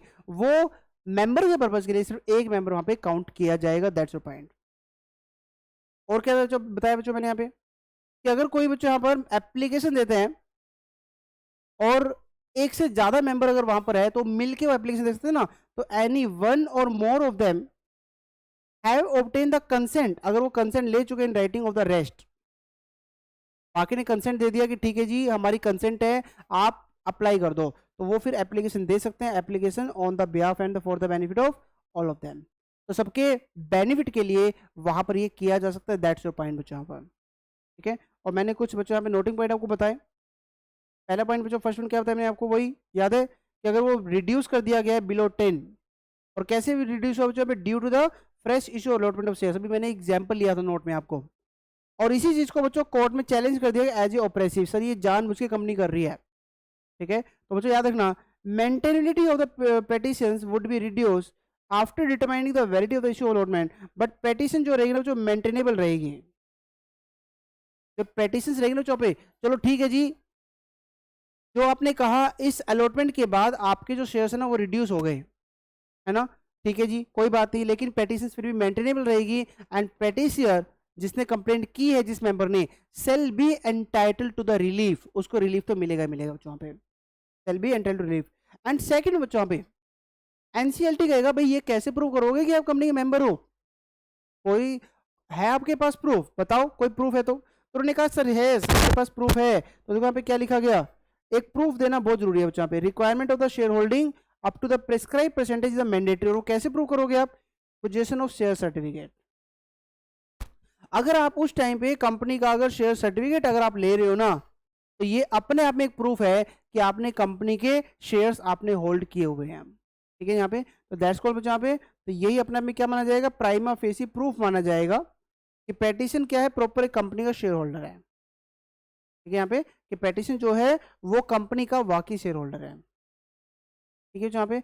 एक पॉइंट और बच्चों याद रखना, पहले कंप्लेंट कर दी, बाद में क्या सर नहीं नहीं मैं अपनी कंप्लेंट ना वापस ले रहा हूँ, तो याद रखना बच्चों यहाँ पे कि जो कंसेंट है ना, एक बार अगर आपने दे दी शुरू में तो चलो ठीक है, पेटिशन से पहले कैंसिल कर दो कोई दिक्कत नहीं है, लेकिन अगर एक बार अगर केस डल गया और उसके बाद अगर आप विड्रॉ भी करना चाहोगे तो कर नहीं पाओगे आप, ठीक है, तो याद रखना एक बार जो कमिटमेंट कर दी, एक बार जो कमिटमेंट कर दी तो अब वो कमिटमेंट तो पूरी करनी ही पड़ेगी, इट्स कंपल्सरी, ठीक है यहाँ पे, तो that's called the withdrawal of A consent by any share holder, ये सेकंड हैंड बच्चों मेन पढ़ने आपको, withdrawal of consent by any share holder during the course of proceeding shall not affect the maintainability of the petitions, तो उसकी बच्चों maintainability पे कोई impact उसका नहीं पड़ेगा, तो दिस इज योर पॉइंट जो यहाँ पे बताया गया है बच्चों यहाँ पे, ठीक है, आई होप आपको समझ में आ रहा होगा कि मैं क्या क्या चीज़ों की यहाँ पे डिस्कस कर रहा हूँ, क्या क्या चीज़ें आपको बताई है, तो बच्चों ये वर्ड बहुत ध्यान से पढ़ना है, और जो नोटिंग मैं आपको करवा रहा हूँ वो नोटिंग आपको बहुत अच्छे तरीके से करनी है, ठीक है, तभी आपको एक चैप्टर बहुत अच्छे तरीके से आपको समझ में आएगा, ठीक है जी। तो बच्चों मैंने अभी तक क्या क्या करवा दिया आपको, सेक्शन नंबर 241 पूरा नहीं करवाया, 1 और 2 मैंने आपको करवा दिया, एंड 244 आपको बच्चों यहाँ पे मैंने करवा दिया, ठीक है यहाँ पे। अब बच्चों इसके बाद जो आपका नेक्स्ट प्रोविजन यहाँ पर आ रहा है, तो बच्चों नेक्स्ट पॉइंट यहाँ पर कौन सा आ रहा है, दैट्स कॉल्ड द 242 यहाँ पर आएगा, ठीक है, और 242 किस चीज का है बच्चों यहाँ पर, this is called the power of the tribunal, NCLT के पास क्या क्या बच्चों पावर होती है इस चीज के रिगार्डिंग यहाँ पे बात कर रहे हैं, पावर ऑफ द ट्रिब्यूनल। और बच्चों ये वाला जो टॉपिक है ना, मैं चाहता हूँ ऑब्वियसली बच्चों फर्स्ट क्लास है, ठीक है, तो इसको पहले जितना मैंने आपको करवाया है इसको बहुत अच्छे तरीके से आप करो, ठीक है यहाँ पे। तो मैं अभी बच्चों जो 242 में ऑर्डर क्या आएगा, 243 में क्या आएगा, तो ये बच्चों मैं नेक्स्ट क्लास में आपको कराऊंगा, ठीक है। तो बच्चों बहुत छोटा सा चैप्टर है, 1-2 क्लास और होगी फिर ये टॉपिक आपका वहीं पे कंप्लीट हो जाएगा, ठीक है। तो हम बहुत धीरे धीरे इसको चलेंगे बच्चों पे। तो जितना मैंने अभी आपको करवाया, तो आज बच्चों मैंने क्या क्या आपको करवाया, तो मैंने बच्चों आज आपको करवाया that is the rule of majority आपको करवाया है, ठीक है, वो आपको फॉलो करना है। दूसरा बच्चों मैंने आपको क्या करवाया यहाँ पर, that is the operation mismanagement क्या होता है।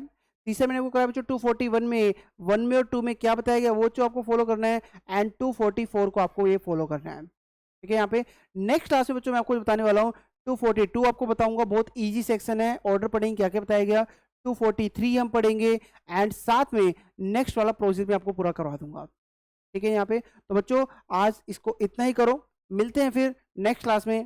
Bye bye.